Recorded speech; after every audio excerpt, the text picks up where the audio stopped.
All right, we're live. All right, hi. Welcome, How are everybody. you? I got a special guest today. He's a music producer. He's a movie producer, and he's a psychic, which is really cool too. So, Richard Myles, welcome. How you Hi. doing? It's my pleasure. Welcome to the stream. So, we got an important topic we're going to talk about: biracial politics. Yes. And yeah, if you want to let them know a little bit about yourself and your background and everything, if you just want to speak for yourself real quick. Sure, To know. sure. I know you're a person, so that's cool. Well, That's all I need to know. yeah, well, the thing is, I always tell people when I share my achievements, it's not to gloat, it's to inspire people. I always tell people I'm not fake. I don't get into that superficiality nonsense. I'm real, whether I'm producing or just sitting in my bed staring at the wall. Like, I don't change because of my successes. It just makes me wiser. But I'm not like that. People know me. I'm very down to earth. I don't get into that nonsense. But I love it. so let me see. So I have a 2-year degree in human services from Niagara County Community College. I'm from Niagara Falls, New York, but I currently live in Rochester, New York. I've been here for over 13 years. And I have a bachelor's degree in social work from State University College at Buffalo. And I have a master's in school counseling education from Niagara University, New York. So it's its own little district. And let me see, I worked for the government for nearly 7 years as a lead federal security officer for TSA in Raleigh, North Carolina. And I had an acrimonious custody battle, which brought me here to be closer to my daughter. What else? Yeah. I produce horror movies. To back up a little bit, I know I may not look like one, but I played Freddy. Yeah, 2000, I think it was 2004, 2005. I played Freddy Krueger in a fan film entitled "The Nightmare Ends on Halloween." Yes, and if you go on YouTube, it has about 5 million views. That's what started my career as a movie producer. And when I'm in regalia, that was thinner back then too. I was a lot smaller, but with age, you put on a little bit of weight, whatever. But with the regalia, once I'm covered in makeup, I can be just like the real kill for me. I can do the real, the real Freddy thing, right? And so that movie, it was so popular that Robert Englund from the plays the character Freddy sent me an autographed Halloween card. And I went live several times showing it from the boiler room. I don't know how he got my address. I don't know how that happened. And it was from him. And I was like, what? Because a lot of his friends in the industry thought that Freddy produced another movie. And he's like, no, that's not me. And him and his wife, his wife's real name is Nancy, even though Nancy in the film, his real wife is Nancy. It's not the same character that's I think her name is Heather Langenkamp. It's not her, but it's his real wife in life is Nancy. Anyways, so all of his friends thought it was a real Freddy, so that was a compliment to me. So then I played the same director. I played Jason Voorhees in Friday the 31st. So it's Michael versus Jason. That one also generated about 10 million views on social media. And all the sites kept crashing because it was so popular. So then I met Robert Englund in person. He knew exactly who I was out of thousands of people that were there. And trust me, I was so in awe when I was at Cherry Hill, New Jersey, Hilton. It was a Hilton at Cherry Hill, New Jersey. I believe that's what it's called. Anyways, went there. It was a horror convention, and I met Robert Englund and plays Freddy. And I kid you not, he had that large hotel wrapped around times 3 or 4 times of fans that were paying for autographs from him, like autograph photos. Again, it's none of my business what he made, but he probably made at least $500,000 because you got to think there's buying between $50 to $200 worth of photographs, autographs. And you can only spend like 8 seconds with them. Like you couldn't spend there 10 minutes with them. And he just kept that continuity, kept the line going. And I'm like, it was busy from 6 in the morning until 12 at night, wrapped around. Isn't that crazy? So he knew who I was, and I took a photo. I don't know if you saw it or not, but after this video, I'll show. I'm the only one he'll do this. He did a pose. We're back to back with a Freddy glove. He's the only one. I'm the only one. Isn't that amazing? So so it's like you had a very eclectic life. Yeah, very eclectic. And, I relate to that. I'm in like everything. I'm like a jack of all trades, but you are like, but you can't master things at the same time. You know what I'm saying? But I Yes. I love that. Like I see myself in that a lot too, because I like doing all these different types of things and like just kind of diving into things that are my interests and stuff like that. So I totally relate to that. So Yeah. let's get into topics, right? Biracial politics. Okay, I got my little notes out. Okay. Get down to business, you know. Okay, I like to kind of So- commence by saying, if it's okay with you, do you have an agenda that you want to follow? I got a little bit of notes here and there, but we can kind of freestyle however it goes. Okay, you know sure, what I'm saying? sure. Well, I've yeah. my brother and I have one brother. I have two brothers, but one that's from the same two parents, and my other brother is fully Black African Sub-Saharan. But my brother and I are, half West African and half European, mainly Eastern European and North. So I had my ancestry DNA. It was pretty spot on. Like, they showed that my grandfather was from Serbia, which he was on my mom's side. So it was very spot on. And a little bit of Middle Eastern, which most likely came from the Serbian, because a lot of Italians, everyone that's watching this, a lot of Italians, Spaniards, Portuguese, have Middle Eastern ancestry. And I used to talk about this in grad school. Years ago, they look at me like I was crazy, and I'm like, now what were you saying? And 20, years later or whatever, let me say, I graduated 2001. So was that 22 years later? I'm like, I was right. A lot have their ancestry test, and it comes up. I'm like, I don't think people realize, but genes don't expire like a loaf of bread. I love that. No, that what you said stuck with me. Genes don't expire like a loaf of bread. Like we think like, oh, if you mix, once you're mixed, you can't unmix. Basically, you know what I'm saying? Thank you. It's either you pass the genes or you don't. Thank you. Yeah. Thank you. Exactly. So, people like believe they could just breed it out, like they could just absorb, like and it'll just go back. But it's like once you're mixed, you're mixed. You know what I'm saying? Exactly. So I just where was I going with this? I've always been like passionate about biraciality, because I remember back in grad school, I used to get frustrated because if we're going to be counselors, we have to be open-minded to different belief systems, different paradigmatic views, different cultures, etc., different identities.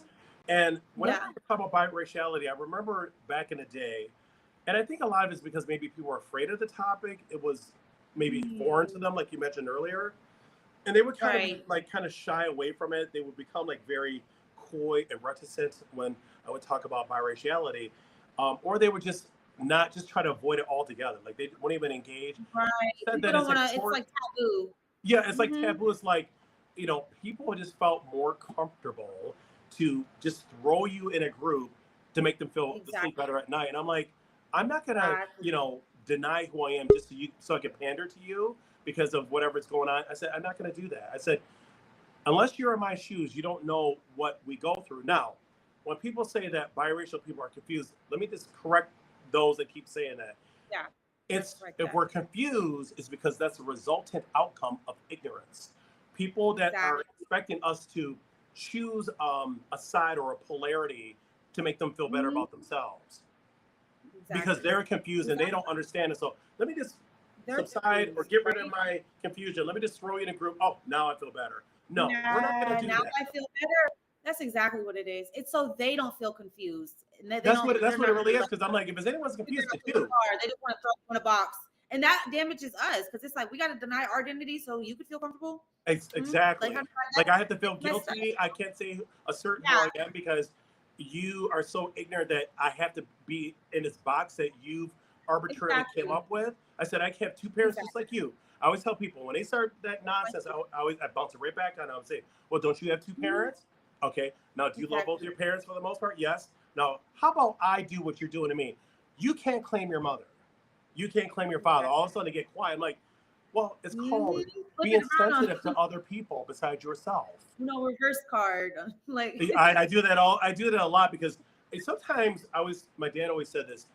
You can only be nice but for so long. Sometimes you have to teach people a lesson. You can only be nice for so long. Yes. A lot of us are tired of being nice about it because we try to over-explain, and it's like, and I want to welcome Georgia. Hey, cousin. Hey, the cousin. Hi. Hey, what's up, buddy? Yeah, I discovered that Jordan was my cousin through Ancestry DNA, ladies and gentlemen. That's so crazy. A very spot on. Yeah, how's it going, Richard? Good. I think Well, can I see your face?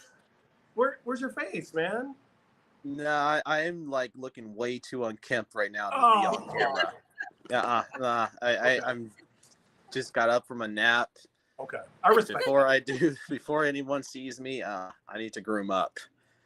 Listen, no problem at all. As long as you're here, You're here in spirit. I hear your voice. That's all that matters. But it's so nice seeing you, cousin. Yeah, likewise. But yeah, folks, me and like Richard are actual relatives.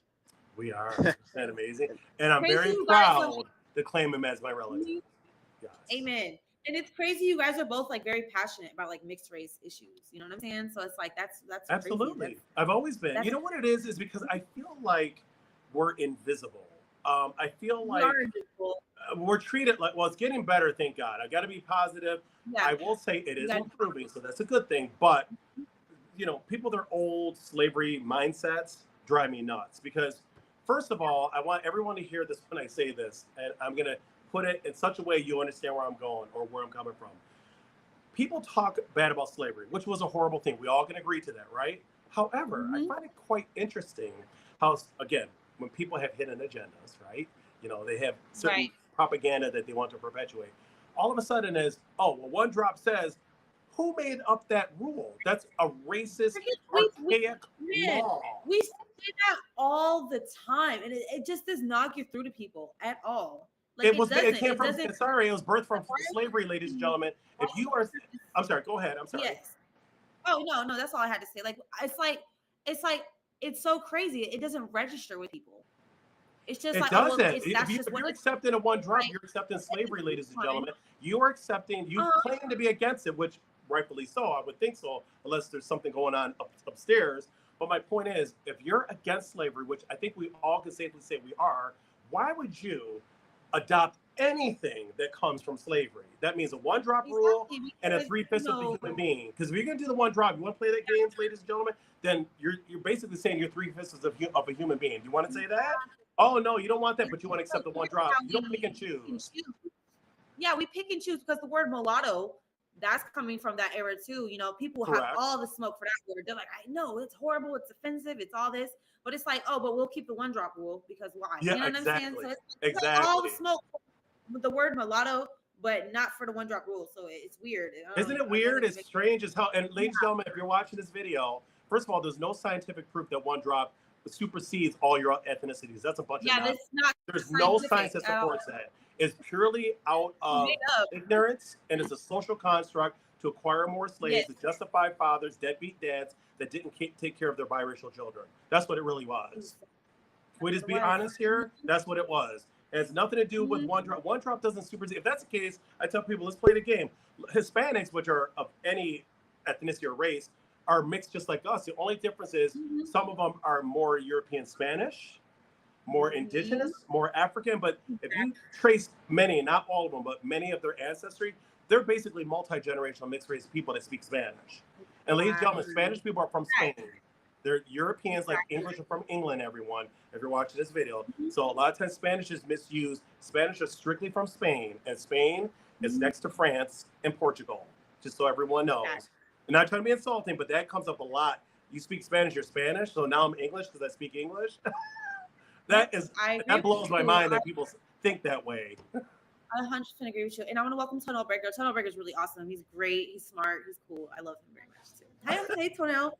Good. Tonal Breaker. Why? Good evening, everyone. Hi, how are you, sir? Hey, good evening, Tonal. Hey, it's a pleasure to be up here again and to actually catch a live stream on time. I know. I've been live streaming a lot on TikTok, but it's like I got to come back home to YouTube. You know, this is my real home over here. Absolutely. That's just my rental home. It's my real home. Okay, this is awesome. Yeah. Yeah. No, but I wanted to finish up something real quick. Then I want other people to have a chance to talk. And also too is I always kind of chuckle when people act like mixed race is a new thing on the left. I just want everyone to know mixing has been going on for centuries, ladies and gentlemen, predating slavery, because a lot of Europeans that came to America were already mixed, just so you know. Africa, Northern Africa, which are usually like, Berbers, those types of people, they're not really sub-Saharan. They're more like a Arab type stock, but they're similar to Europeans in terms of their haplogroups. But the point is that Europeans cross borders and Africans, just like all other people. Like we go to Canada, have kids, we have our children here, now they become Americans. But you get what I'm saying? People cross borders, and I always laugh when people act like slavery didn't start until, or mixing didn't start until slavery. That is not true at all. It's been happening way before slavery. This is why when a lot of Europeans come here, and they had their ancestor DNA, they're like, oh my God, I have Turkish. I'm like, that's my point. They've been mixing all over the world. Maybe not as much as in America, but it did happen. It did happen. Yep. And you can look 100% white, like Paula Patton, who's biracial like us, who doesn't like the term, but you're biracial, honey. If you're watching, you can't deny who you are. Scientifically, you get a DNA test, what it's going to show? You're biracial. You're African and European. Her son looks 100% Anglo-white, not even Southern European. He looks like German, Dutch, English, you know what I mean? Like Anglo. And his father's white, as far as I'm concerned. Now, I don't know his DNA, if he's 100%. But for the most part, he looks like he's phenotypically European. And Paula Patton's like us, biracial. And she had a nerve to say, well, I want my son to put baby oil on him. I want him to darken up. I'm like, did you just say that? You're biracial. The father's white. How do you think the child's going to come out? What do you think? Yeah, what do you think? I don't understand why she would say something so, and I'm not trying to be unprofessional by saying this, but that was a very asinine statement to make. Your husband is white and you're half white. Whether you want to accept it or not, you are. Your son most likely picked up most of your white genes because remember, you're only getting 50%, ladies and gentlemen, from mom and dad. And it's any variable. Could be 40% German from mom, and maybe your sibling only received 10%. It's 50% random. So, I mean, I don't know his ancestry results, the child, Julian, but he's probably, maybe, if I were to guess, like 85, maybe % white or 90, because he looks 100% white. Like, I can't see any black features whatsoever. Exactly. Yeah, exactly. And we're parents too, as biracial people. We're parents too. But go ahead.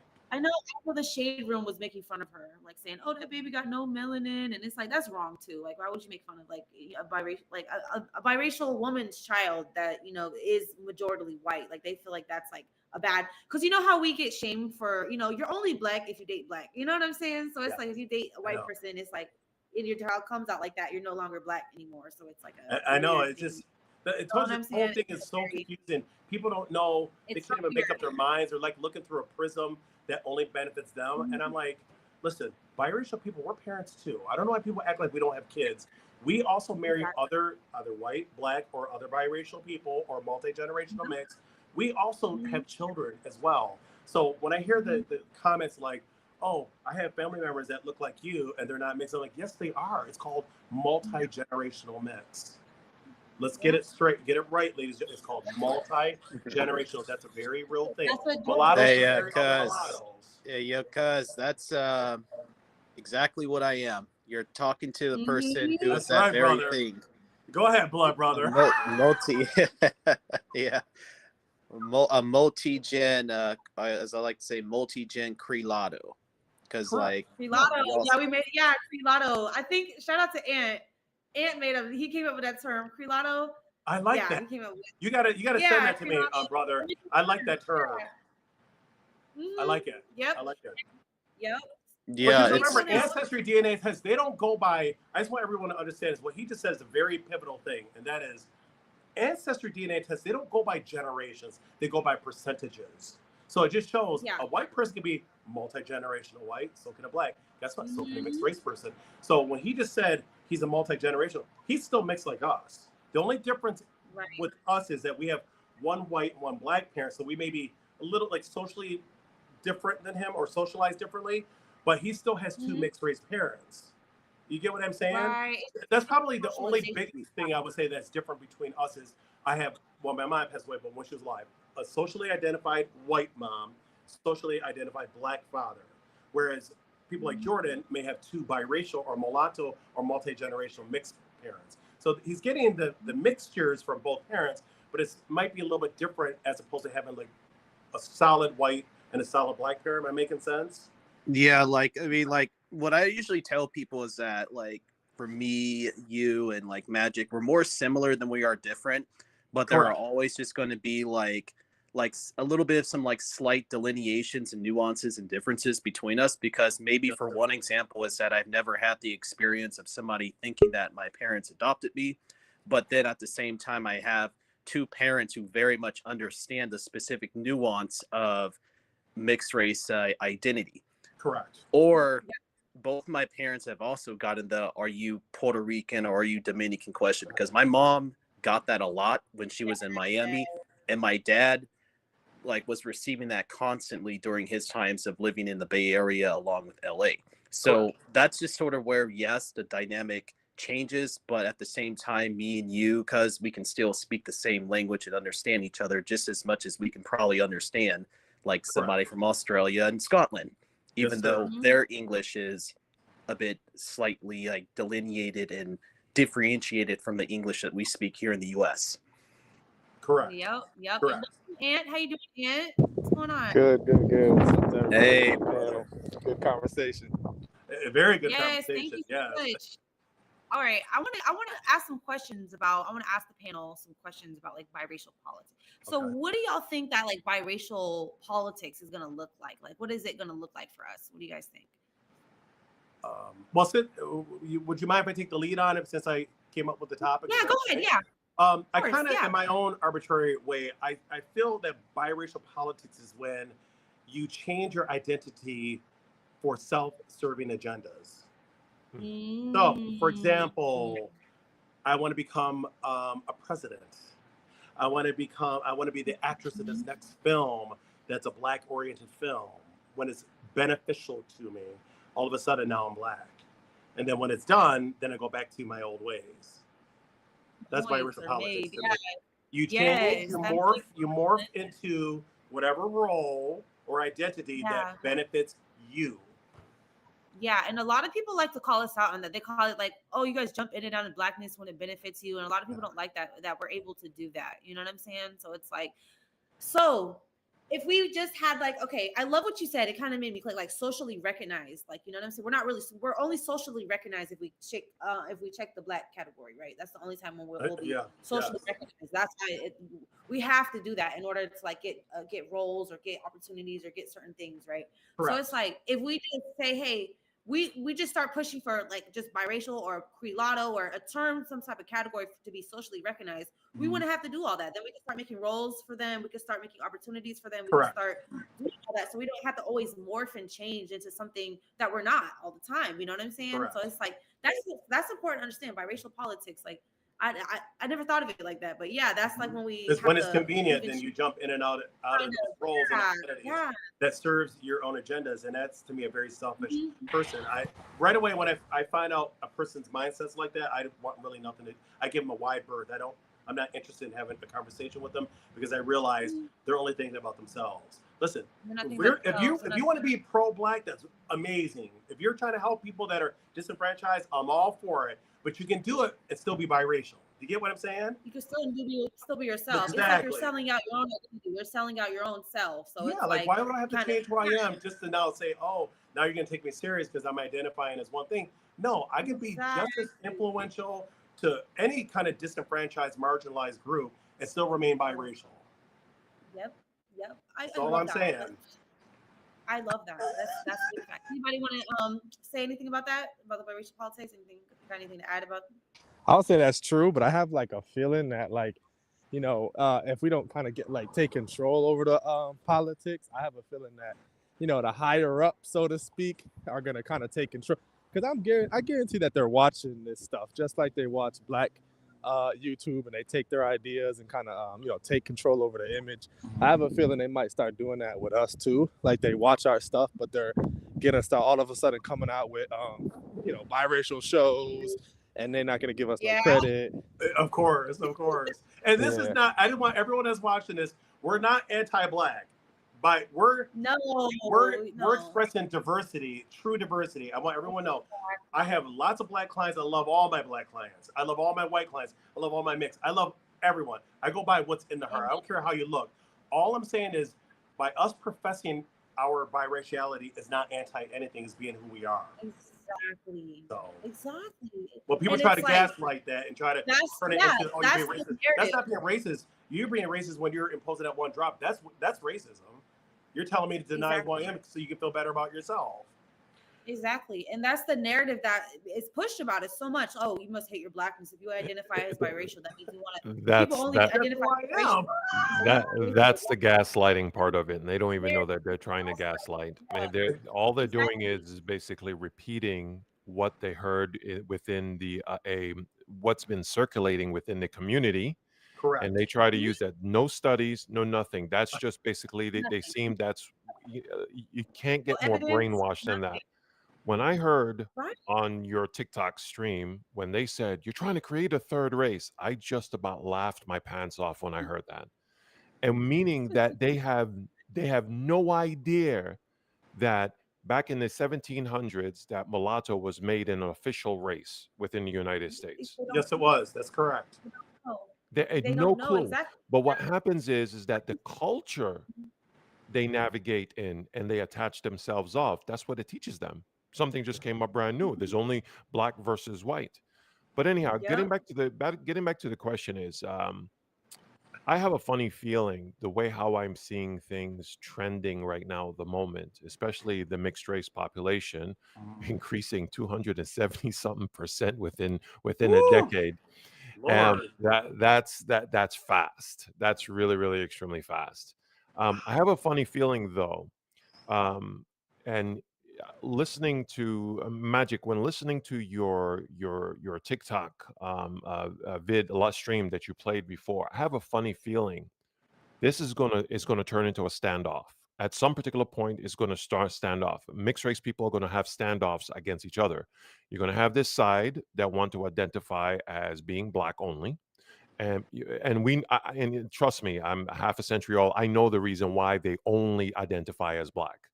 And then you're going to have the people who are genuine to themselves that want to genuinely represent all of their ancestry, all of their heritage, and they want to embrace all of their whole entire self and identify by that their entire selves.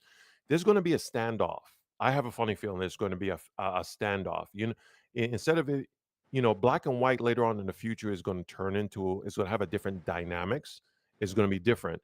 I was just reading something not too long ago. They were talking about the U.S. White population decreasing. I think it's every 8% every decade or something like that. That's what it's trending right now at the moment. And it says, but the thing about it is that I think they call it the browning of whiteness. That's the terminology of what was coined inside of this article that I found. And they say that later on that they also to emphasize or try to express on the same topic about how you're going to have mixed race people like us that are eventually going to start to more gravitate towards this using where whiteness is going to become more broader than what it was originally. Oh, which is also to trend, because remember back in the early 90s, back in the 1800s, etc. Remember, white meant Anglo-Saxon. By the way, I'm of Anglo-Saxon descent. My mother is purely Anglo-Saxon. She's not mixed with anything else other than Anglo-Saxon. Okay. And what happened is it went from where back in that time they had the exclusion of North African and Arabs, right? And now it's today they include North African and Arabs. I know, interesting. And now they include Spanish people, and then so if from they're Spain, including, and now if they're Spaniards from Spain, no, Spanish from the islands, like Dominican. You mean the Latino? Yeah. The Dominican and Puerto Ricans now are basically being kind of like pushed to the side to select white.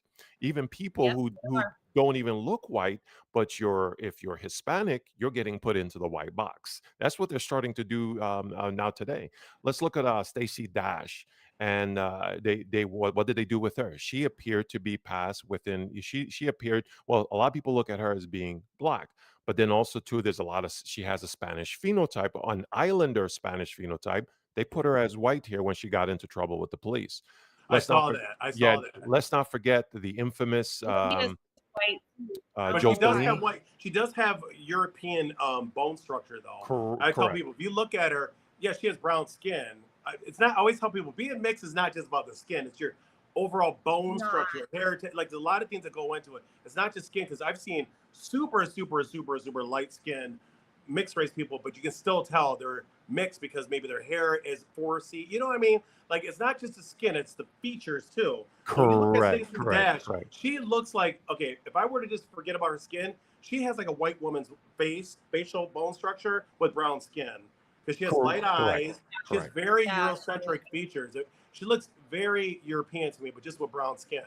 Correct. And see, like, Magic, you're completely right. Like, I was about to say real quick, like, even with my kids, like, they all have different bone structures, but it's funny because I have a son and a daughter by the same woman, but my daughter looks more European facially, like kind of like me, But then my son's face looks a little bit different. Like you can see different features that aren't necessarily European, but he's lighter than her. So it's like, You just see, like you said, we're so diverse. We're talking about diversity.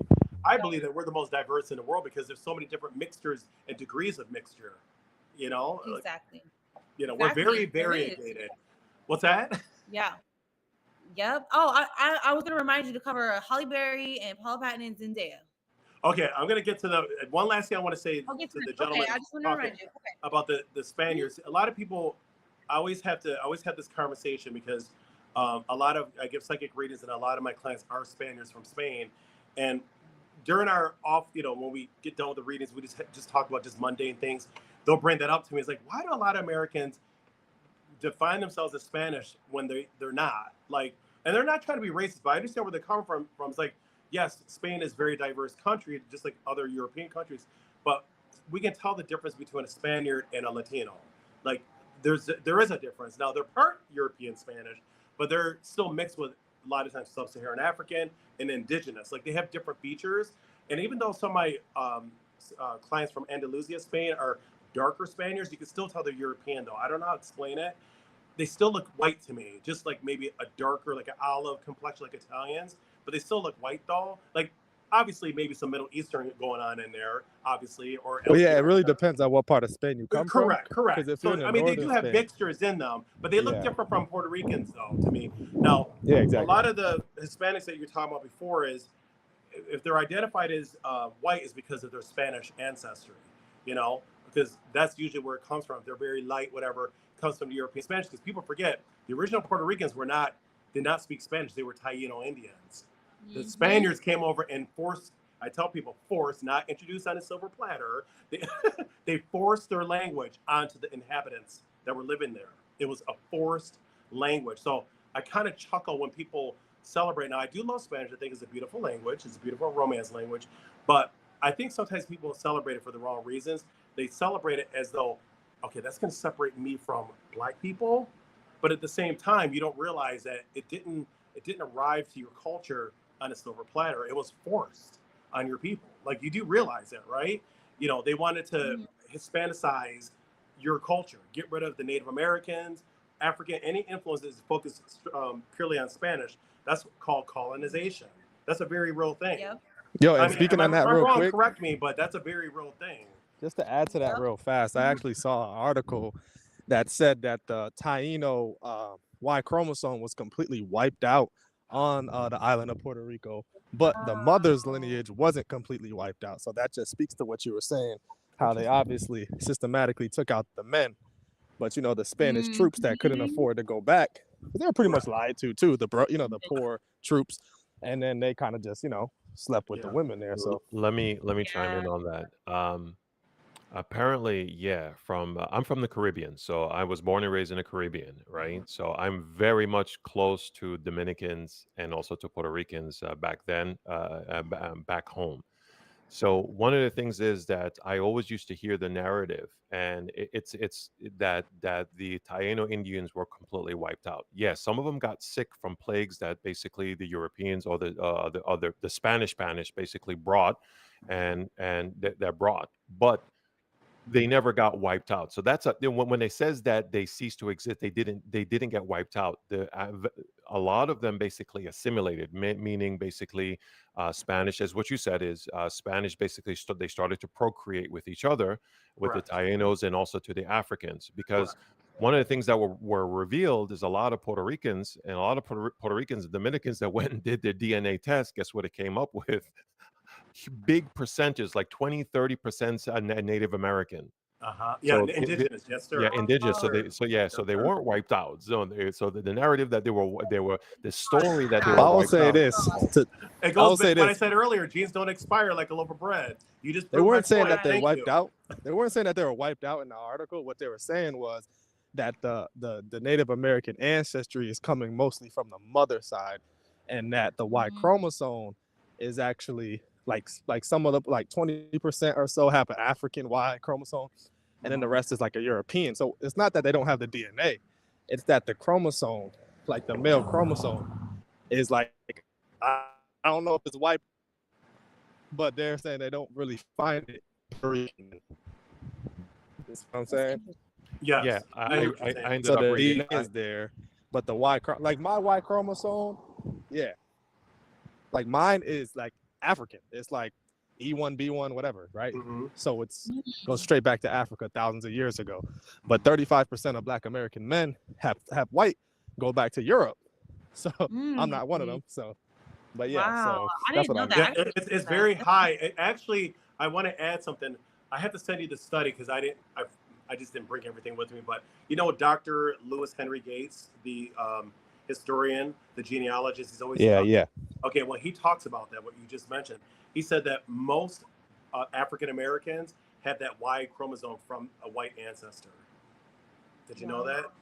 It's higher. Wow. I have to find it. I'll send you the video when I get time. I want you to. It was quite interesting, but I thought he said it was very high, like 90%, of like some outrageous number. I'm like, what? Yes, that gene is very strong.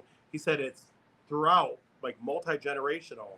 I got to find it though. I'll send it to you. I just didn't remember to bring it, but it's quite interesting when you hear it. I remember There's reading a something story like that that. there's a story of this woman. She wanted to see like where her tribes come from. Mm-hmm. So she took like the African, but they said, sorry, we can't do it because found out like she had one of her great grandparents was white. So it's like they just started being Black like a few I saw generations that. ago. Was it a white woman? You know what I'm talking about? She was mad. Yeah, she was really she got disappointed because she found out they mixed, they kept like procreating with Black people, and it only happened like that's crazy. That blew my mind that they just started being Black like 4 generations ago or something like that, like 4 or 5 generations ago. Oh, you got to send that to me. Yeah, magic. Yeah. I'm sorry. Let me add the context to what you're saying, right? So what it was is right, like any typical Black person would do is when they do DNA. So remember the story goes around that there was a lot of raping going along, right? So the Black slaves. So everybody thinks, okay, if they have white in them, it's from basically through rape. That's what they think. We were just talking about this last night, Magic, but go ahead. Yeah, correct. And they don't understand. Listen, man, it was also listen, it wasn't just, white men and Black slaves that was going on. There was a lot of white women and Black slaves that was also going on as well too. But a lot of this tends to get buried, thrown up under the rug.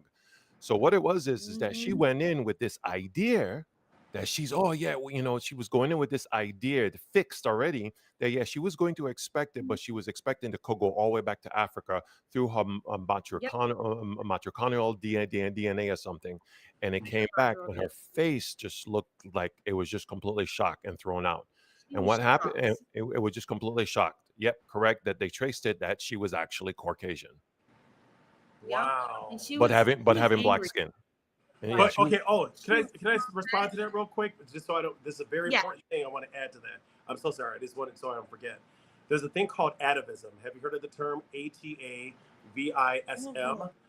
Okay, atavism or atavistic traits are traits that you inherit from a prehistoric ancestor that is so far back, and it finally. You're talking about gene hopping. Maybe that's hyperbolized, but it's a form of gene hopping, but they call it atavism. So you have 2 white parents, white grandparents, whatever, have a child that looks like he or she has African ancestry, is because somewhere way back there is mixing, and because of mixing the African out, it disappeared for X amount of generations, then it pops up again. That's called atavism. There's an actual term for it. When I was an anthropology major, we learned about that. We spent a whole chapter on it. It's it's rare, but it does happen. It could be, you could have atavistic traits in terms of idiosyncrasies or mannerisms or genetics, phenotypes, but that's a very real thing. So what you're talking about, that's probably an example of atavism, something that came back from way back.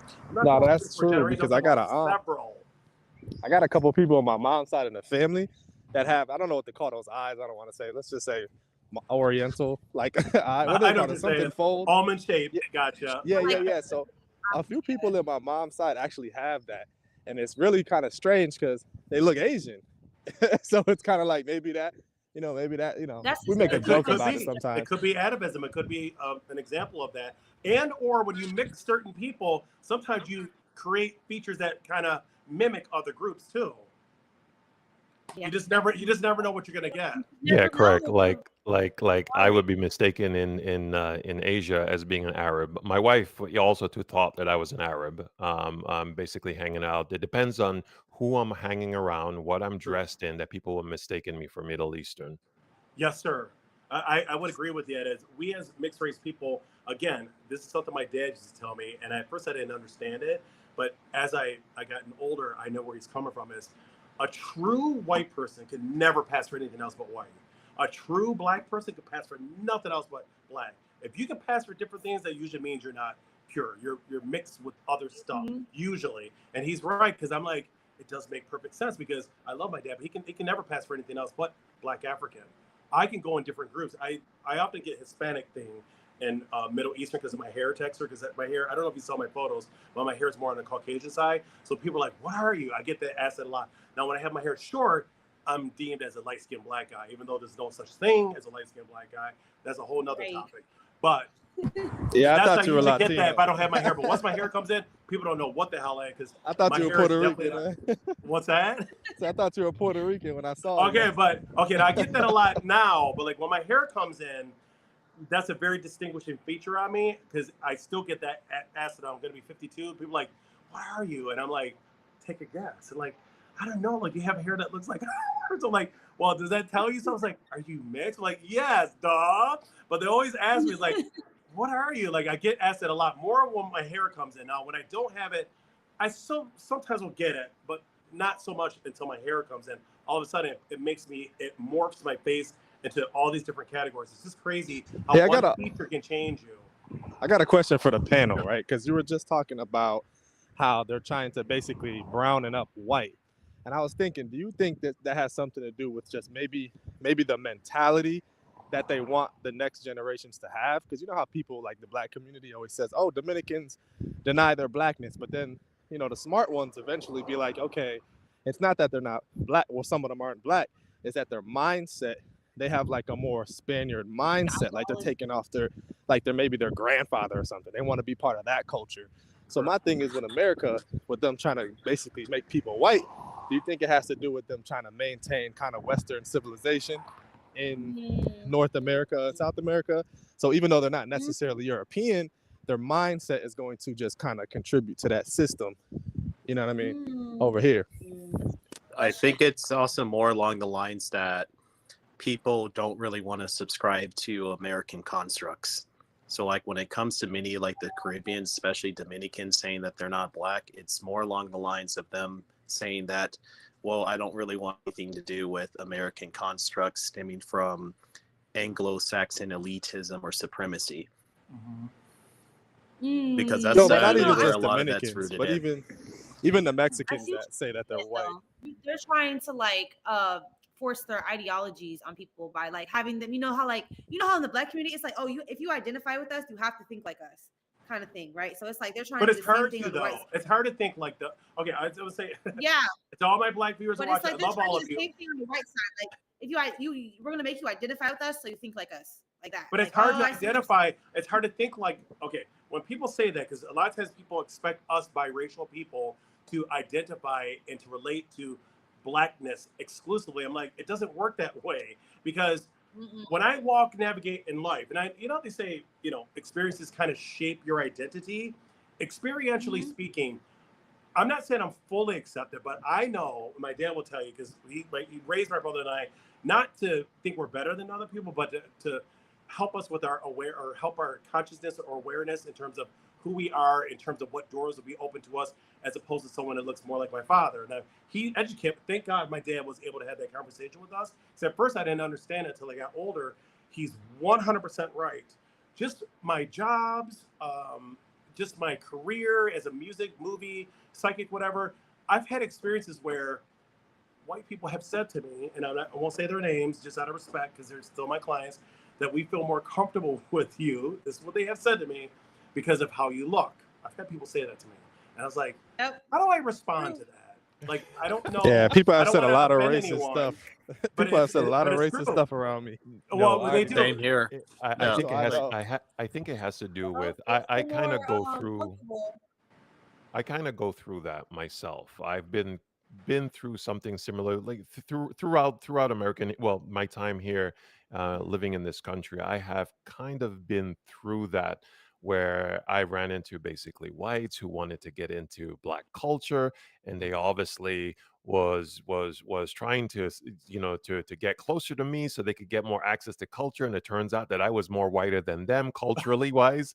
So, and then even in workplaces, even going on to workplaces, there might be one department that is more populated with black employees, and then Correct. you might have a person who is white that may be somewhat intimidated as how they're going to how these black employees is going to receive them. So then sometimes I feel that I'm thrown in there as the middle person, or as the mediator in between them, for whatever it is they have to do, either terming somebody or want to correct somebody. They're just I guess they feel intimidated by it. So then sometimes they would try to use me as a filter in order to basically try to communicate. But I don't think it has to. I see where you're coming from, but I think it's more of a sense of they feel that they can more relate and they trust us not to 100%. overreact. It's true. You're spot on. They've done empirical studies on that. I think I told you, I sent you a link last night, Priscilla. Or do you want to be referred to as Mrs. Magic? Is that your handle? You want to stick with that? I don't know. Oh, she's still there? Oh. She's muted. She's muted. Okay. All right. So, we just talked about that last night. They've done a lot of empirical studies where education access, jail sentencing for the same crime is different with black people and phenotypically mixed race people. Hiring practices. You can have a master's degree and be black, and have a bachelor's degree and be biracial, and they'll hire the biracial over the, like, they've done studies on that stuff. And I do think a lot of it is because, even though I won't say whites will 100% accept us, but they'll still, for the most part, my dad always told me, accept a mixed race person over a black person, because they feel like a mixed race person is part of them, not fully, but part of them, and feel like more comfortable around them because of how they look and things of that nature. I worked in restaurants for over 25 years, and I'm telling you, I just had a recent experience, and I posted this on Facebook, and I don't care who read it because I was speaking the truth, that I worked at a restaurant that the owner would not hire any blacks as servers. They only can work in the kitchen. If you're in the front, you're either white or mixed race. Yep. And this has been going on for years. What's that? That is, yeah.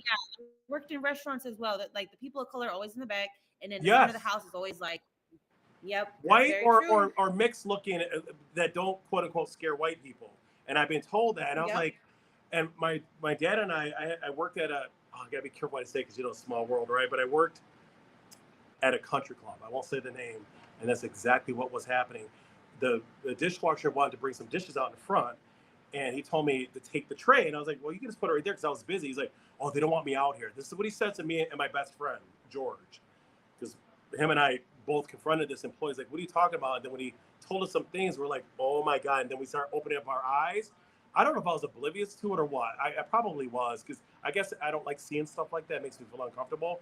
But he was just telling me that they don't want him out in front because they said the guests or the members would be afraid of him. I'm like, what kind of shit is that? I said, that's called racism. And he's like, I know, but, I can't afford to sue him, and went through all this. I was like, well, I have a problem with that because my father's black and it looks just like you, same complexion, whatever.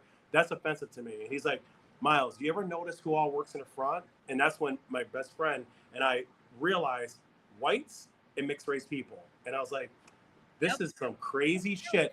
But this has been going on for years, though. For years. Oh, yeah, that's I've always been able to get these good years, upper decades. I was always centuries. Dude, it's very true. This is why I try to. You want to know something that I noticed too, man? Like, I noticed this too. Like, a lot of people, like, of course, in the pro-black spaces, they'll say white people don't accept you. But what I've noticed is that if a white person sees that your politics kind of align with them, they actually do accept you. Because there's been so many times I've had conversations with people, like white people, and they'll see like my politics, and if they're like aligned with them, they'll start to get a lot more comfortable very fast. Like, want to hang out with me. Yeah, they want to hang out. I've experienced that too. Yeah, that's true. That is absolutely true. Yeah. I think that comes from a place of jealousy. I'm just gonna be straight up. When people make those comments, it's like, I don't want you to get something that I'm not getting. I think it's more coming from that mindset is, I don't want you to advance and leave me behind.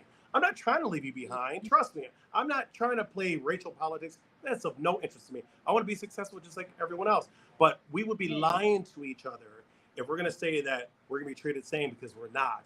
Mixed race people, the research, I go by research. I always tell people I don't go by opinions. I go by research because they have evaluative instruments, approved evaluative instruments that have content validity and reliability. Like, I was a research nerd when I was in grad school. A lot of people don't like that topic, but I love it. They don't come up with these researchers just say, okay, this is what I believe, this is the answer. No, they go through a battery of tests. They go through content validity. They has to have a certain P-score in order for it to be, you know, a valid research for publication. Like, there's a lot of things you got to go through. But empirically speaking, mixed race people have always, historically to current, have been favored over Black Americans. It's just a fact. I don't accept it. I don't think it's right. Obviously not. I think it's wrong. I don't like any discrimination. But we would be lying to ourselves by saying, oh, we're treated the same, because we're not. But we could say this too, that Blasians and Black mixed with Latino has been favored over us too. And it's like that today. Like, if you're Black and Mexican, you'll definitely get more accepted. Or if you're Black and Asian, you'll definitely get more accepted than being Black and white. Yeah, because Asian, but if you're Black and white in the Black community, that's like a whole different thing. That's a. I think it's because of the historical polarization between the groups. Absolutely. Mm-hmm. Yep. Because whiteness is a threat. That's the whiteness is a threat to it. That's what it is. So when somebody is mixed with Asian, it's not a threat. But if you're mixed with white, you're a threat. Spot on. I wanted to ask you guys a question. So going back to the racial politics. So when it comes to us like conforming and like, you know, switching here and there, I always think that comes with terms and conditions. You know what I'm saying? So it's like, that's why I feel like we've been used a lot historically, because, you know, we'll conform, but it's like, but you have to do this. You know what I'm saying? It's like, they'll push agendas on us that, you know, we'll identify as this so we could get something, but there's a price. You know what I'm saying? You have to push this type of agenda that benefits our group, or, you know what I'm saying? So it's like, how do we fight back against like pandering and stop being used by political agendas that don't benefit us or don't benefit, because that's thrown in our face all the time too, that we were like the buffer class at one time, and that we were used by like white supremacy at one time and weaponized against the Black community. And it's like, I keep preaching this. Is like, I don't want us to keep being used. And that's why it's so important that we identify as what we identify as, so we don't feel like we have to conform and jump in and out. And then that comes with agendas and different things that they want to push. So it's like, how do we fight back against like, you know, different agendas and stuff that, you know, historically like biracial and mixed race people have been used to push. So I don't think it's going to change if the one that is subjected to being used that you're just speaking of is still benefiting from it. They're getting a benefit. For example, they're getting something out of it. Halle Berry, Zendaya, and Paula Patton. I got to introduce those sisters. Speak on it. Okay, no disrespect to their acting careers. Listen, I salute them. I commend them. I think it's amazing. So I want to make that clear. Not hating on that. I don't care about that. What I care about is when you're choosing an identity that's self-serving. That's when I have a problem. Okay, for example, Paula Patton. I just love using her as an example. Listen, whoever you date, marry, that's your business. That's not my place to tell you. I don't care. As long as you're in love, that's your business. If you're not in love, that's your business too. But I find it quite interesting that Paula Patton is so, I don't like biracial. It's offensive, even though her mother's white, right? All of a sudden, she has a child with a white man. It just looks weird to me. That's all I'm saying to you. It's questionable, okay? Same thing with Halle Berry. We'll get to her in a second. So with Paula Patton, I find it interesting that most men she dates are not Black men. They're either white men, Hispanic, or whatever, but they're not what I call a Black man. We all know what that is. But I find it interesting, but she identifies as Black, but she doesn't date Black men, and she won't have any kids. So I'm like, I see what you're doing.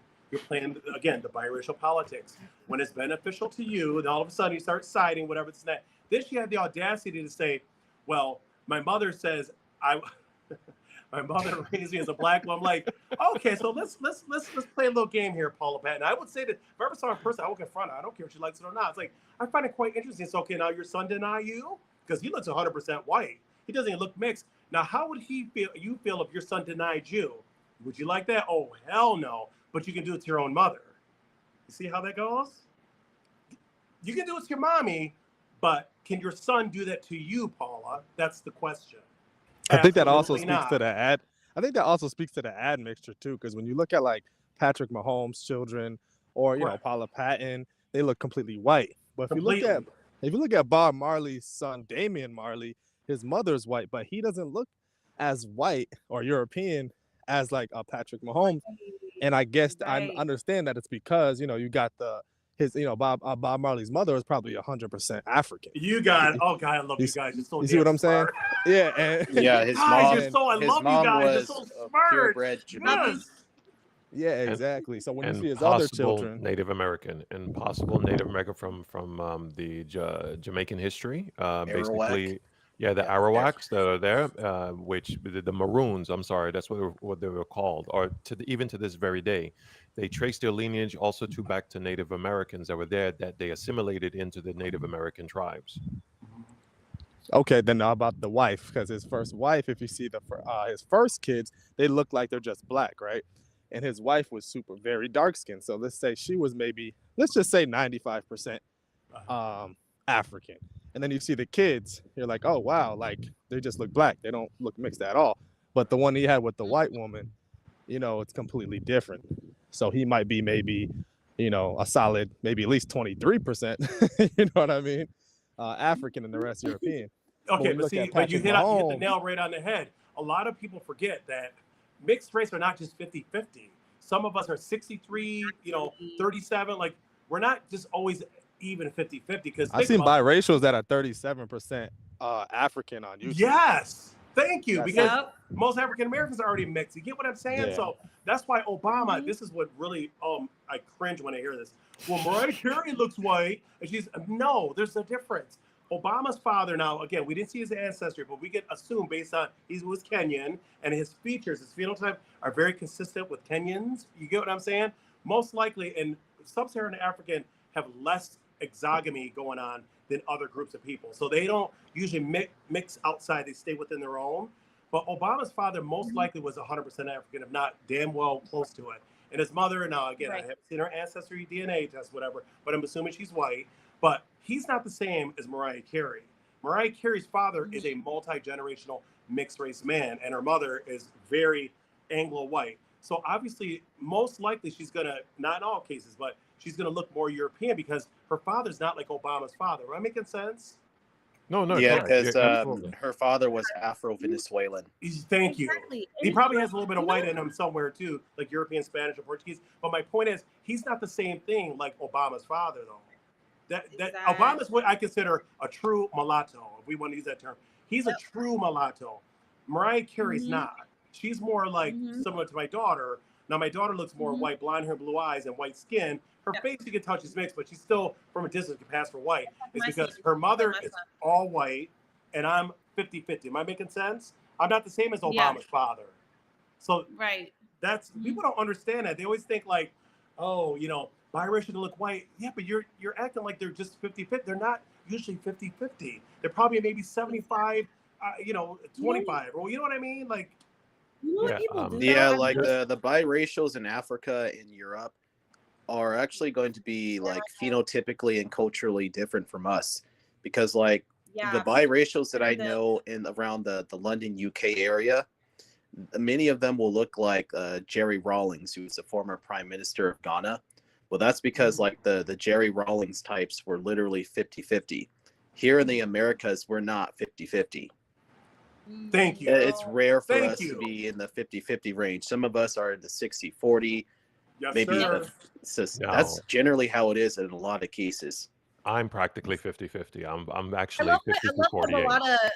Oh, nice. I love what the Northern Lights said. She said, I feel like it's the same as making chocolate chip cookies. Some don't have as many chocolate chips with others, but they're still chocolate chip cookies. I love that. That's perfect. I love that. I think that's really adorable. Whoever wrote that is cute. Bravo. I love that. And don't forget, Horn Africans, Somalians, everyone that's watching this, I always get asked this a lot. Well, I've seen Horn Africans that have your hair. I'm like, okay, no offense. Did you pass geography in school? Let's look at the map together. Look where Sudan, where Ethiopia, Eritrea, Somalia, what are they next to? Saudi Arabia, the Saudi Arabia Peninsula. And guess what happened? Mixing, crossing borders, and when they have their ancestry DNA test, it comes out 30 to 40. I've even seen 50% on YouTube when they reveal their DNA. I'm like, that's why they look mixed, because they are. Yeah, because there was an empire over there. Maybe one of you guys can remember the name, Mexum or something like that, that stretched from like Ethiopia. Axiom there we go. Empire. Yes. Yeah, they're not the same as West area. Sub-Saharan Africans. They're not the same. Those are they tend to be more pure black Sub-Saharan Africans. Horn are different. They're mixed with Sub-Saharan and also Arab, and it comes out. And if you look at their features, you can see it. They look like they're Arabs. Even the way a lot of them move, like a lot of people don't recognize this, but I've been there. Like I saw a complete difference between how West Africans like even walk. Like it's a difference. Like they're not the exact same people, and I'm like, wow, this is different. Yeah. Also, like in recent times, when it comes to Ethiopia, some of them even have Italian ancestry because of how Mussolini's men intermingled with a handful of the Ethiopian women back in the 30s when he invaded Ethiopia for their oil and weapons. I'm so impressed with this. That's a fact. There's a place in Ethiopia called Piazza. Woo! It's in Addis Ababa. You know? I see. Even before that. So I wanted to ask you guys, can I go live on TikTok? Oh, somebody's trying to come out. There's Don. What up, Don? But okay. I'm good. How are you? I'm good. Thank you. But, can I just, I'm so sorry. Could I definitely, I think you'll all find this of interest. I want to address Dr. Umar. You know Dr. Umar? Oh, yeah. Never heard of him. Never heard of him. Who's that? May I have this for a second? Umar Johnson. Yeah. I hope that he watches this video. Now, I do have respect for him in terms of his intelligence. I think he's a very intelligent person, but sometimes for the wrong reasons. So he made all these videos talking about snow bunnies, whatever it's that. But I find it quite interesting, Dr. Umar, if you're watching this video, is if you're so proud to be black, which is your choice, more power to you, you know, why would you accept mixed race people that are part snow bunny? Don't give me that nonsense, oh, they're so African. No, they're not. They look light skinned and whatever features because they're mixed with white. Now, if you are so anti-white, why would you conveniently accept the products of those unions? Because to use mixed race people against whites, because he said it, he actually inferred to it himself. He said if they are for the black cause, and you know where that can go down to, where that can lead and go down to. So he says he says he's accepting of them if they are for the black cause only. Look. But that's problematic in itself. So then I have to deny my other side to pander to you. Pretty much so. But then that's just where a lot of us have to. Can you deny one of your parents, sir? I want you to deny one of your parents. You want to play that game? It goes both ways, brother. You want me to deny my mother? I want you to deny your mother. Oh my God! Yeah, he's in the building. Oh wow! Okay, you feel me on this? And listen, he has all these degrees. He even have the terms wrong. He was using the term octoroon, quadroon incorrectly. Dr. Umar, just so you know, historically, archaically, a quadroon is an offspring of a mulatto and a white. An octoroon is an offspring of a quadroon and white. Just a teachable moment for you, sir, with all these degrees. Okay, but go ahead. Yeah, but like when we have to like identify the way that he wants us to, we always have to overcompensate, and then even people within our chosen crowds will be able to just see that we're overcompensating so much to where it's going to cause them to probably want to take advantage of us because they see that we're trying so hard to be something that we're not, and that we're so willing to bootlick to where they can just easily have their way with us. That's why when you see a handful of those who look like us who just want to overcompensate, we can see that a lot of us still continue to remain empty. That's true. Yep. Because you're being something that you're not. Exactly.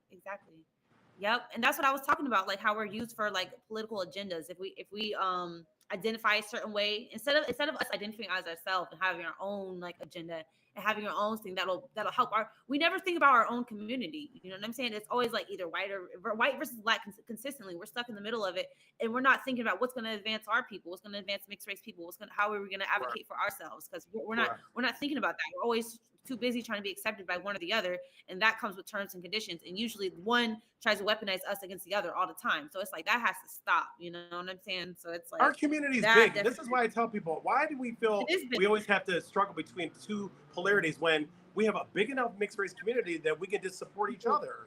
I don't understand that. Exactly. People act like we don't have a small community. Maybe years ago when I was growing up, but now there's no excuse. We don't have to side. We can just empower each other because we're large enough. I mean, you kidding me? It's over 1 million people. I just sent you the links last night, dear. You can tell these gentlemen. I sent you a link last night. There's over 1 million members with all these mixed race groups on Facebook. That's just Facebook. Exactly. So we're not small. Exactly. We're not small anymore. Yeah. We don't want to be weaponized in like racial or political warfare anymore. You know what I'm saying? We Correct. just want to have our own like, so that's the question I wanted to ask. So what are some, what if we start our own collective, our own group, you know, we come together, we unite, what would be some political agendas that we would want to push first and foremost? Because I know categorization, having like our biracial identity affirmed, like legally, and have it be absolutely socially recognized. That's something we need to like fight. The census forms, change the goddamn. That is so outdated, archaic. A lot of us don't fit in those stupid boxes. I'm sorry. We also need something like how. That. We also need something like some type of government thing too. Like, you know how the Black Caucus, they got that. We need something like that to represent us also. Maybe Afro-Pean caucus or Blight. Get it? Blight? Yeah, Afro-Pean. Yeah, I like that. Yeah. I even have that word in my bio too. Yeah, I like that. Afro-Pean caucus. I like that. We need something that people who will advocate for us politically. So let me comment, since that's a little bit more around in my area field. Somewhat. All right. So the U.S. Census, if you guys have participated in the latest 2020 census, you would now see that they're getting a much more detailed into basically collecting information on individuals' racial background and how they actually identify. So the first thing is this, which is Pew Research actually did a good job of going in, and this is how they're picking this up. They see the multiracial group, which is a multiracial, two or more race. The multiracial category is increasing as its own race, although it's mixed in there with probably white and Asian and Black and Asian. It depends on how people want to identify. But damn, that's a lot of people identifying, not going to a single box, but going into a multiracial box. So within that little box, okay, let's see how many people identify as Black and white. They have this. They have our numbers, because Pew Research actually shows the specific numbers for Black and white, and it's high. It's very, very high. Wow. So now that was just from 2010 to 2020. I can only imagine when 2030 comes out what it's going to look like. Now, the other thing is this. Other than these other things of what should we do, we should also to have a political standing. The political standing is depending on the party that you decide to go for. And let me tell you this. The independent party, people forget there are three parties. There is one, you have the Republicans, Democrats, and independents. I'm an independent, and the reason why I am an independent, for one particular reason, I don't like the way how they play racial politics on either side. So going independent. Right. The independent has vacant seats, and if anything that where biracial or multiracial people should basically start filling in is that independent seat. Once you do that, guess what? Politicians are going to see that. They're going to want our vote, and that's when they're going to look for speakers. And then when we say we want our own identity, that politician who's already in-house is going to do what? Good. In order to get our vote, that politician is going to do what? They have the power, they have the leverage to be able to get to submit. And be able to submit and be able to get that to be able to get back our identity. Well, we already have our identity, but to at least to have it established or for it to be recognized once again, not something new, but once again. Again, absolutely. I like that, because I identify as independent as well too. I think a lot of biracial people are rejecting, just like we're rejecting the racial binary system. We're rejecting the political binary system of red versus blue all the time. It's like we don't fit into that as well. No. So it's like I think a lot of us are going to be independent and just kind of think for ourselves and Yeah. So, Anthony dropped down. Great conversation with listening. Okay, perfect. But Well, yeah, yeah, we're because changing the system so much. Like we are radically just us existing and us. We're changing things rapidly, and a lot of people don't like change. We know that we're gonna have a lot of Oh pushback, no, a they lot of don't. fighting. There's a long way to go to get people to. This is what I'm all about. Spreading awareness about our existence, about our plight, about our issues, about our struggles, about what I'm saying, about our history, about our identity and how it's been erased. Like I'm all about just spreading awareness about it, because a lot of people are just like you said, they only see the privilege part. Like you're privileged, so you nothing wrong with you. They only see that's only one aspect of our identity.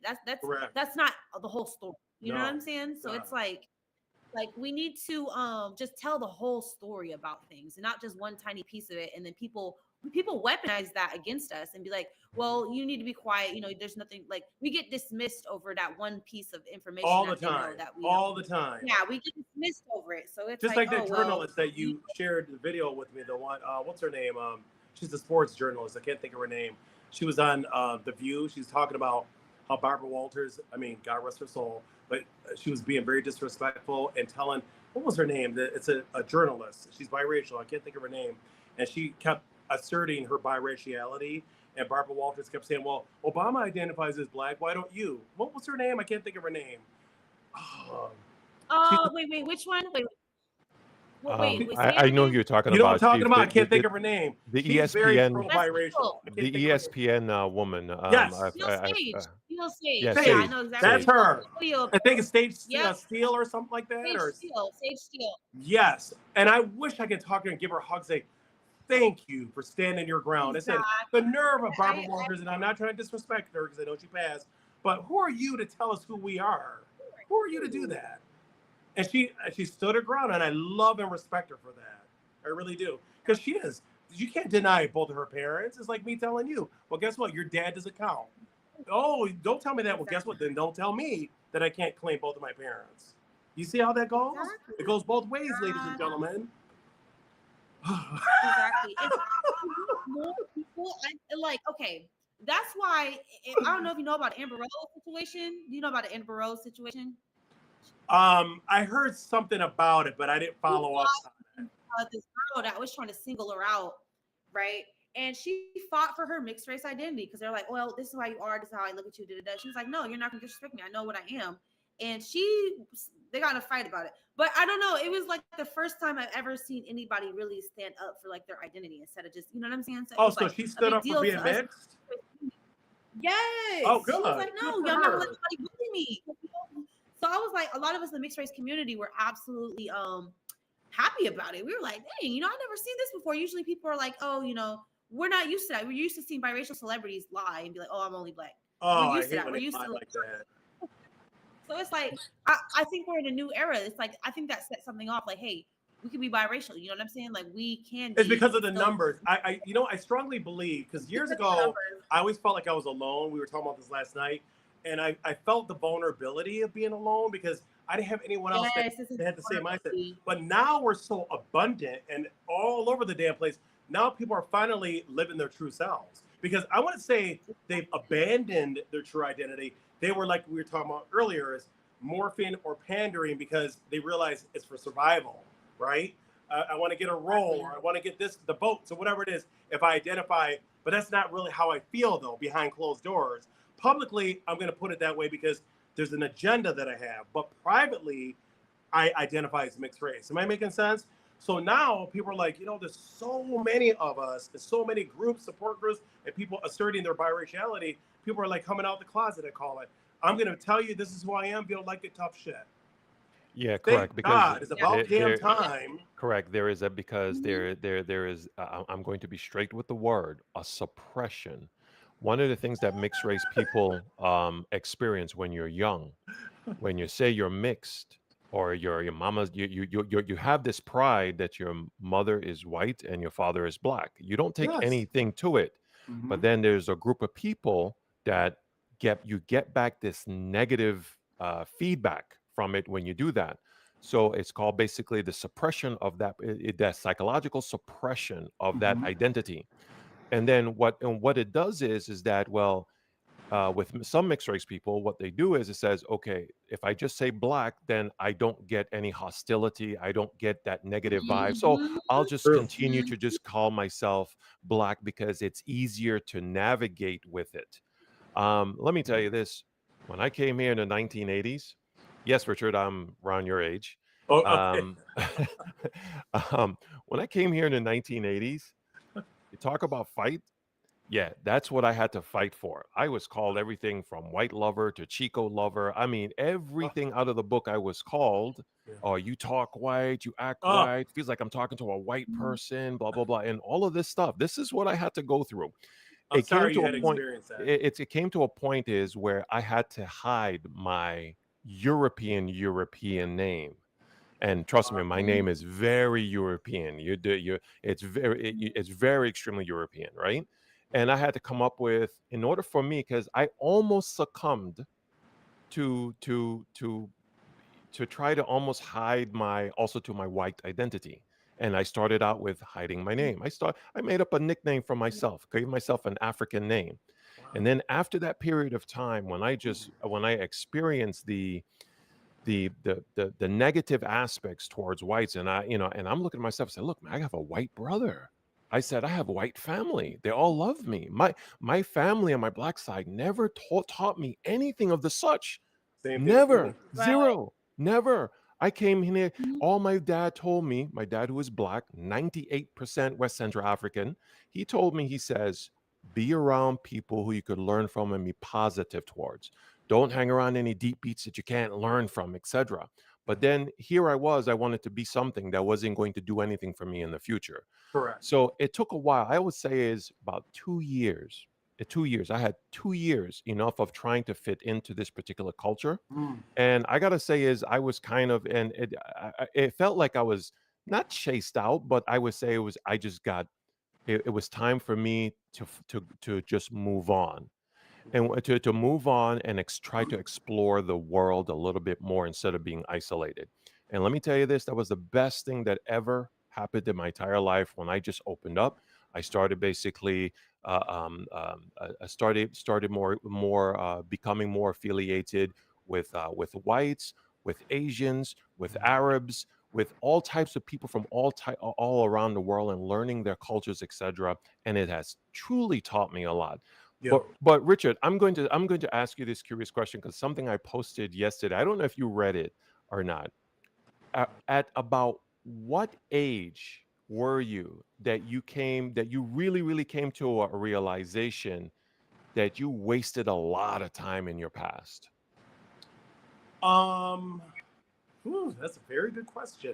You talking about on this topic? Yeah, over in general. In general.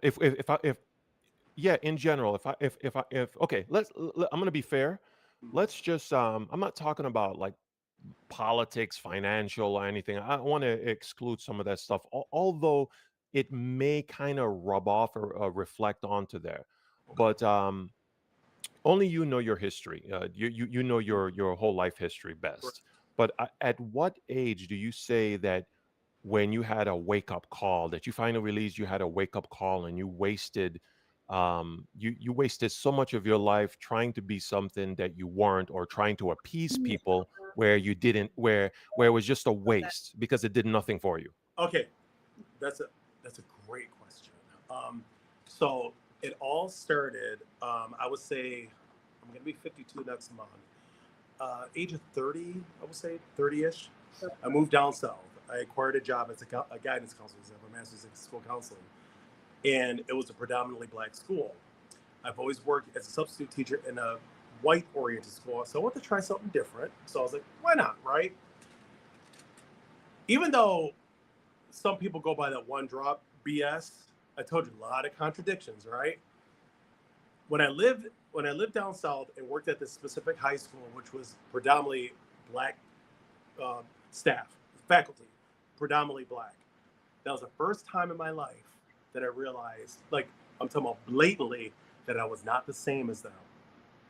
First time. It was me and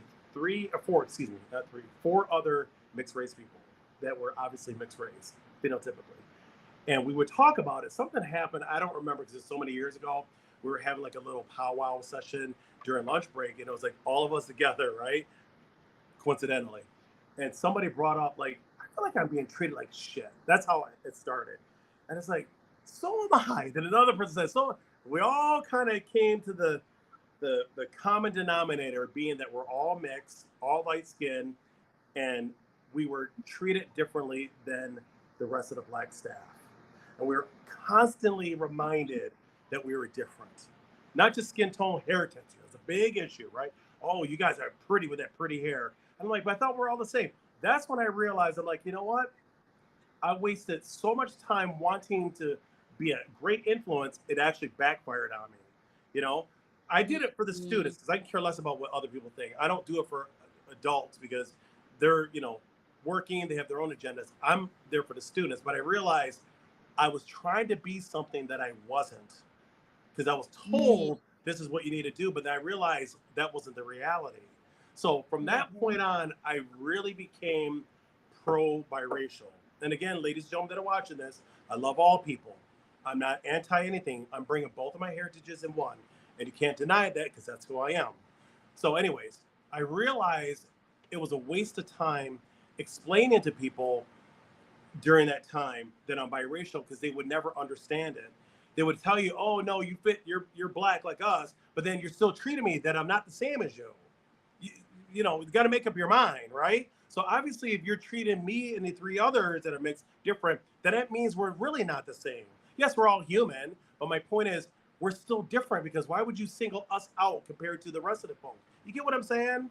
We weren't doing anything different. We were doing our job. Like, it's not like we were, you know, acting all bougie or no, we're just doing our friggin' job.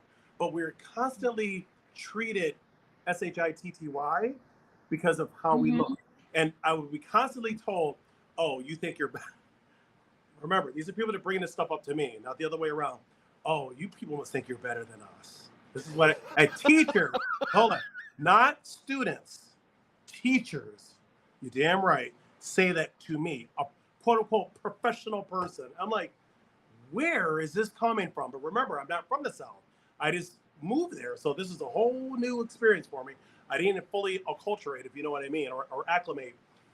And that would be brought up constantly. And I realized they're still living in the past, number one. And number two is we're not the same.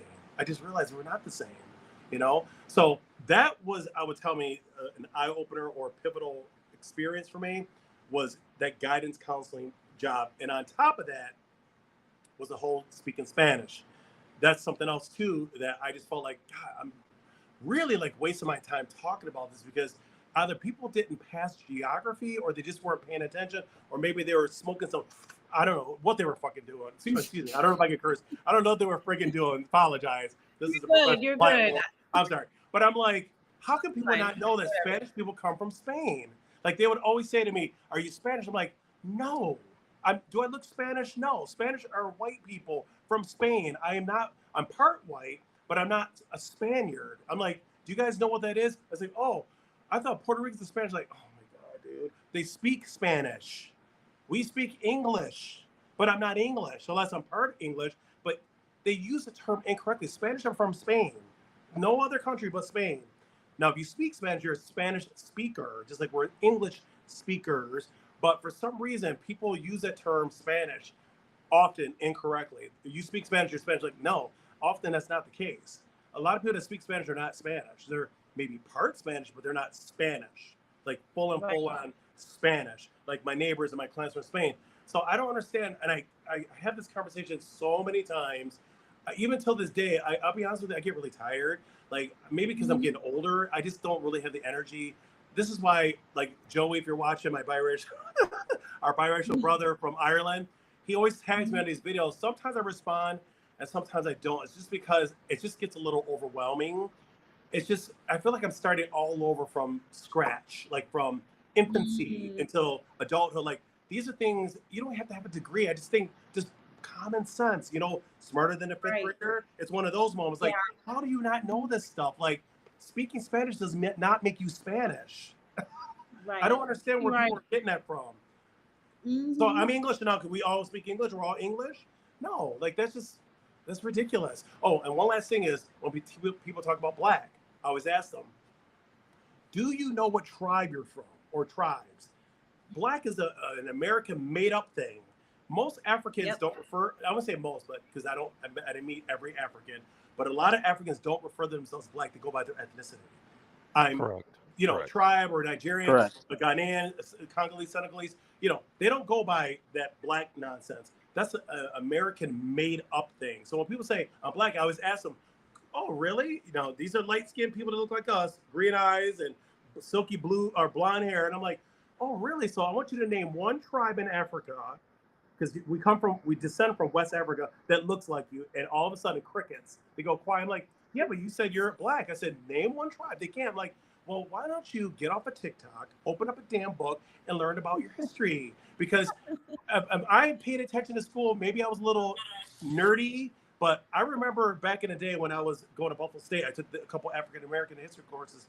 The first Africans that brought here were not light skinned at all. They were dark skinned people. I'm talking about consistently. Dark skin, 4C hair, the certain Africanized sub-Saharan features. They didn't have light eyes and blue eyes like Jordan. No, they didn't look anything like that. So I try to tell people it's not a bad thing. I'm just trying to open up your eyes. When you say Blacks come in all shades, I have to correct you. That is not correct. Mixed race Blacks come in all shades. Now that is more correct. But Blacks don't come in all shades. Yeah. Now Khoisan people from Africa, and that always gets brought up. The same old boring. I'm like, okay, let's talk about Khoisan people. Most African Americans, and I can confidently say most without even testing, because it's just not a common thing that's found in African American ancestor DNA test results. Khoisan people are really more part of the transatlantic slave trade. They weren't really, because they're kind of a remote, isolated group. But anyways, the Khoisan people. Oh, sorry, Richard. Oh, go ahead. Go ahead. My bad. I was just going to say quickly, the Khoisan people are usually native to Namibia and Botswana. We did not. Or better yet, the transatlantic slave period was not happening there. It was mainly happening within Central and West Africa. Yes, sir. Like the Democratic Republic of the Congo, Senegal, those areas still. But thank you. Congo, Senegal, Ghanaian, Ghanaian or Ghana, Nigeria, those countries, but not Khoisan. But Khoisan they're on the lighter skin, but they're not what I deem, even though this could be subjective, I consider light-skinned people. Like, they still have 4C. You can still tell they're Africans. Like, they don't look mixed race to me. Yeah, they're a little bit lighter, but if we want to say for giggles, that's an exception.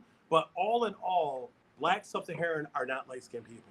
Unless they have one of the 4 types of albinism, ladies and gentlemen that are watching this video. Waardenburg syndrome, look it up. When you have the blue eyes, right, dark skin, and you're like, oh, so we become blue eyes? No, it's called Waardenburg syndrome. And all groups get it. It's called Waardenburg, and they're usually deaf. You have hearing issues, and their eyes. If you look at their eyes, they have a certain type of profile that there's something going on. It's the bridge of the nose. I don't know the correct terminology, but it's called Waardenburg. Waardenburge, Waardenburg syndrome. So it's either 4 of the albinistic things that we talked about, because there's 4 different types: Waardenburg syndrome, bleaching, or atavism that we talked about before. It's usually, if it's none of those, then the person's mixed. And yes, Africa, ladies and gentlemen, have lots of mixed race people, including Cape Verdeans. The color. Okay, but go ahead, my smart brothers, my smart biracial brothers and sisters. Comment. Okay, let me get you to the Cham. Cham, everything that you're saying, Cham says the same thing, because he's he knows me. Richard knows. Oh, y'all know each other. Yeah, we know each other. No way. He probably I did not know that. Oh, you out here. Okay. Oh my God. Wait a minute. Wait. Who's that? MC Cham. Do you remember me? Oh my God. That's my brother. I love you, dude. Yeah, man. You too, man. How's it going? Oh my God. Hey, are we not speaking facts or what? Yeah, you are speaking facts. That's why I came up. Yes. Dude, and it's not to, it's not to hurt anyone. It's not to say, listen, we all, excuse me, friends, eat and go to the bathroom the same. Listen, I don't care about that stuff. I love if you have a good heart, you're my brother. Period. Exactly. But all I'm saying is it's okay to say that we're different and celebrate our uniqueness and diversity. There's nothing wrong with that. Absolutely. It's not being anti-Black. It's not. I get tired of people saying, "Oh, you're racist because you think spirit." No, I don't. Why do you keep saying that? I've never said that. If that's the case, my dad won't live here. I love my dad. I take care of him. He's my #1 priority. That's not it. I just want people to respect our identity. Yes. that we are biracial and not black. We're 100%. Not white. We're both together. That's not the same as just being one. Absolutely, Richard. And you know what? People, you know what I call it? I call it gaslighting on steroids. People will try to gaslight you. Yep. That's, you know, at the end of the day, not only are you biracial, not only are you claiming that, but also it is perfectly fine to have a safe space to share your experiences, whether good or bad. That is perfectly fine. No one should be against that. You have that right. You have that right. A lot of people have you ever seen my lives? Oh my God. Like, people come on there, this is so stupid. This is asinine. Why do you guys need a safe space? Da, da, da. You don't need. It's stupid. Like, what do you mean? Why do you need a safe space? I just drop them because I'm like, it's just not. You know what it is? It kind of silence you. Listen, you have a great platform. I hope this thing explodes like there's like no other. I really want that for you, because when people do that, that's a compliment. Believe it or not, it's a backhanded compliment. But they're basically saying, you scare me. What you're saying is threatening, and you know they want to silence you. Yeah, a lot of people they're starting to respond to it. Like a lot of people tell me, oh, people are holding like hate lives about my content and like my live streams and all. But I'm saying the exact thing you're saying. I just want my identity to be respected. That I love everybody. Exactly. I say everything you're saying. That's 100% my mindset as well. Like everything down to a T. And it's like that's all that I'm saying. Like, but you know, people are always okay. I want to talk about two things that people are always trying to say. They're trying to say we're trying to promote segregation. Like, oh, you guys are trying to divide more. You guys are trying to. But I love what Telling Stewart, she said something today that kind of hit me. It's like, we're not promoting segregation. We're desegregating ourselves. Okay, like we're bringing ourselves. I love that. I was like, that was fire right there. Like somebody's Telling Stewart, she said that, and I was like, yeah, because people don't want that. They think that, oh, you're creating this whole new group, and you're creating more division. You're creating this. It's like that's not the case whatsoever. I love what you just said. You can't divide. You can't divide what's already divided. So people who say already divided. I like that too. It's like me saying I'm African. Oh, MC Cham, you're trying to cause division. No, you're trying to cause division because you're African, right? You know, yeah. How are you trying to cause division just saying what you are, just saying your identity? And MC has so many great videos. I'll tell you something that really resonates with me, and I can appreciate what he's saying because I know exactly where he's coming from. Is listen. I'm the type of person I like people to be real to themselves. I don't like people, like I said earlier, play the fence when it's convenient for them. No. And biracial people are notoriously known to do that, right? The problem with blurring the lines between biraciality and blackness is biracial people are often used to replace black people. And I see it. I don't think people realize that's actually detrimental to the black psyche in the black community. You're having mixed race people. Remember, they still have white families. And now if you want to talk about you don't want to give back to the white, you're still giving back, because when that biracial person becomes famous, they have a white mother that they're going to funnel some of that money to. Do you understand what I'm saying? Again, I'm not trying to say biracial people should promote unity. I think of course we should. But all I'm saying to you is people don't realize they're fostering their own erasure, because when you're having mixed race people to be the face of blackness, then that's basically saying black is not good enough. It has to be light skinned with Eurocentric features to be acceptable. That's problematic in itself. That it needs a makeover. What people don't understand is that's an insult. How do you not see that as an insult? If I was like my dad, I would see that as an insult. I'm like, also, I'm not good enough. You got to have someone with light eyes, blue eyes, or silky hair to say they're black, and I get pushed to the side because I'm an embarrassment. You feel uncomfortable with my African eyes. People are not thinking like that. But I am. That's why I put Halle Berry. I have no respect for her. Now, her career, wonderful. The issue I have with her is that she panders to being black when it's convenient for her. But then she conveniently has kids by two white men. Just find it really interesting. Even though, again, you can date whoever you want. I don't give a shit about that. But I find it very interesting that her, just like her sister Paula Patton, we're pro-black, even though they're biracial like all of us. And yet they chose consciously and willfully to have kids with a white man. Don't you find that interesting? I certainly do. And she calls her interesting. And she calls her quadroon kids black. Yeah, that's another thing. There's something I think there's something wrong with her, because she responded. Sorry, this is so funny. She responded to one of my posts. She wrote something on her Instagram, and my client knows that I'm very pro-biracial, my psychic client, and she tagged me on it, and I responded, and Halle Berry responded to me. She's like, listen here, mister, I'm a black woman. You don't choose who I am. And I responded to her was, oh, really? I said, so you're going to deny your mother, right? Now, let's see if your kids deny you. Would you be okay with that? She never responded because she knew I was right. I said, you want to play it? Listen, guys, if you want to play the game, I'll play it with you, but better. I said, if you want to play the alienation politics here, oh, I want to claim my mother, even though she gave birth to you and brought your ass in this world, then guess what? Let's do that with your kids, especially Paula Patton, her white son. Let him deny you, Paula Patton. Are you going to be cool with that? Oh, no. You have to call the National Guard on that situation, but yet she can abandon her own mother. You see how that goes? That's a very selfish person, a selfish, unhinged person. Can I add something to what Richard said earlier? And sure. I'll keep quiet.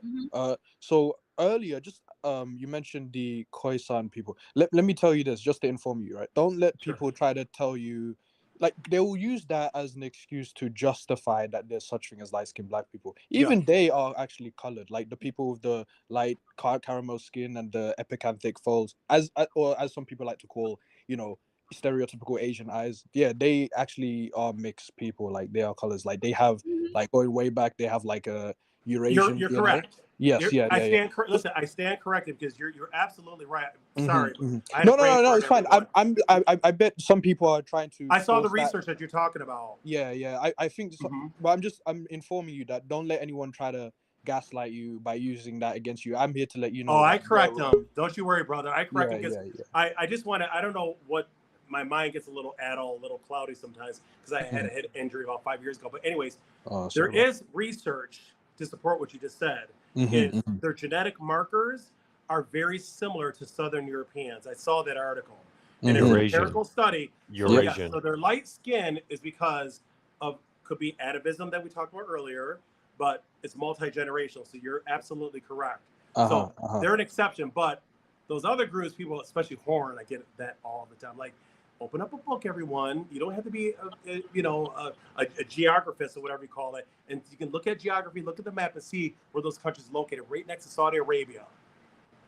People cross borders, ladies and gentlemen. They don't stay in their backyard looking at the moon all day. People cross, have sex, have kids, and the kids settle in those countries. People do that all the time. We go to Canada all the time. But anyways, that comes up a lot. And then also, I think the Malaysian people, but the Malaysian people still have different genetic markers, with the blonde hair or whatever. That blonde hair, correct me if I'm wrong, but the latest research I saw was it's a mutation gene that reacts to their diet.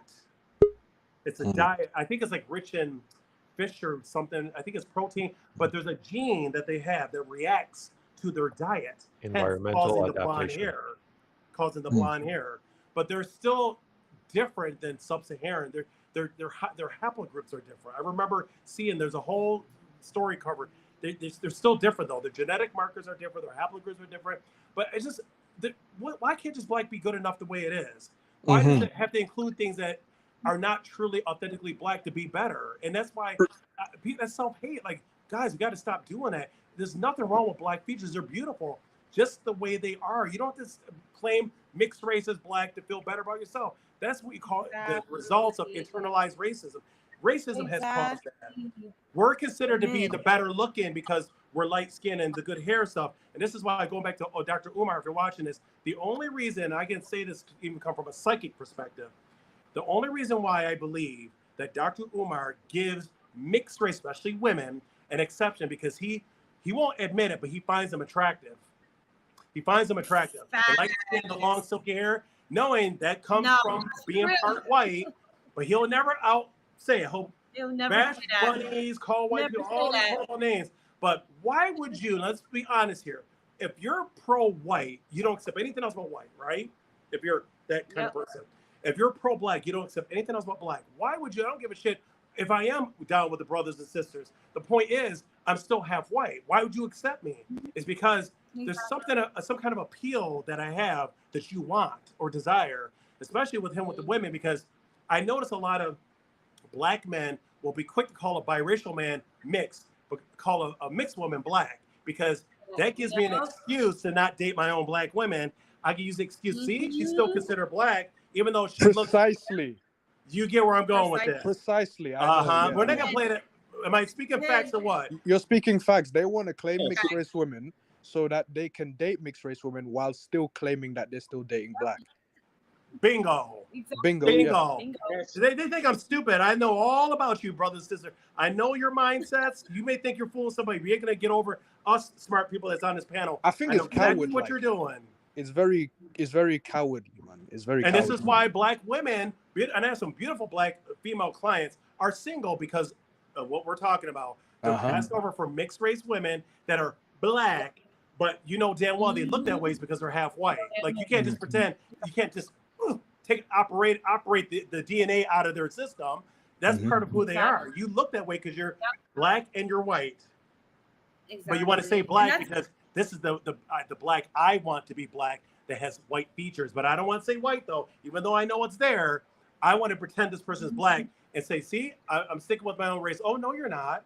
No, you're not. No, if you're sticking with your own race, what about Lupita? What about a true, authentically black woman? Yeah. Oh, you don't want you don't want her, but you want a Halle Berry and a Paula Patton and Mariah Carey. Now that's the thing. That was like some of the focus. There was a show last night I wanted to get on because it's talking about Louisiana Creoles, talking about my people. Yes. But unfortunately, the link was for a TikTok, and I don't TikTok. Right. I couldn't come on last night. But this is the weirdest thing to me. The weirdest thing to me. If you say, well, I'm Louisiana Creole, so you ain't black. Okay. You look mixed to me, but what type of answer are you expecting from me? Exactly. Then you'll get your most Wesley snipers, all right, that will be talking the most cash trash about anyone that is melanated light. Oh, they soft. Okay. Yeah. The thing that gets me is if we're so soft and we're so finest, we're so powder sugary, if we're designating whose women are whose women, why are all y'all chasing our women? Exactly. That's exactly how I feel. Why are y'all chasing our women? Thank you. Okay. Good point. You run about with like we don't know what's going on. I know exactly what's going on. Right. You envy and you desire. Listen, there's nothing wrong with black features. It's because we're brainwashed to think there's something wrong with it. Many blacks, not all, but many have internalized that I'm not good enough unless I have hair weave. Look, anything like Europeans, but I'm not going to call it appropriation. Well, what the hell do you call it? Because if another group does black, that's appropriation. What do you call that? Oh, well, survival. But listen, when I see you doing this, all that's not survival. You're enjoying that. Let's not play that game. No, listen, I'm just being straight up. No, when I see you doing all this, that has nothing to do with survival. You want hair that looks. I tell people how it is. They don't like it. I don't care. You want to look like white people, and you don't want to admit it, or biracial people. That's a fact. Because I always tell people is, why don't you get an Africanized wig? Why don't you get a 4C wig? It's always hair that looks nothing like your hair, and that's because it's called self-hate. Right, and see, I mean, that's like something that happened. I'm on a stream, right, doing my thing. I'm listening, right, while they're doing their stuff. I'm like, okay, I can multitask. I'm gonna go ahead and take a bag of trash out. So I bundled up the trash, had the phone on mute, hit the garage door, take the trash bag out. The outside lighting came on, threw it in the garbage, came back in.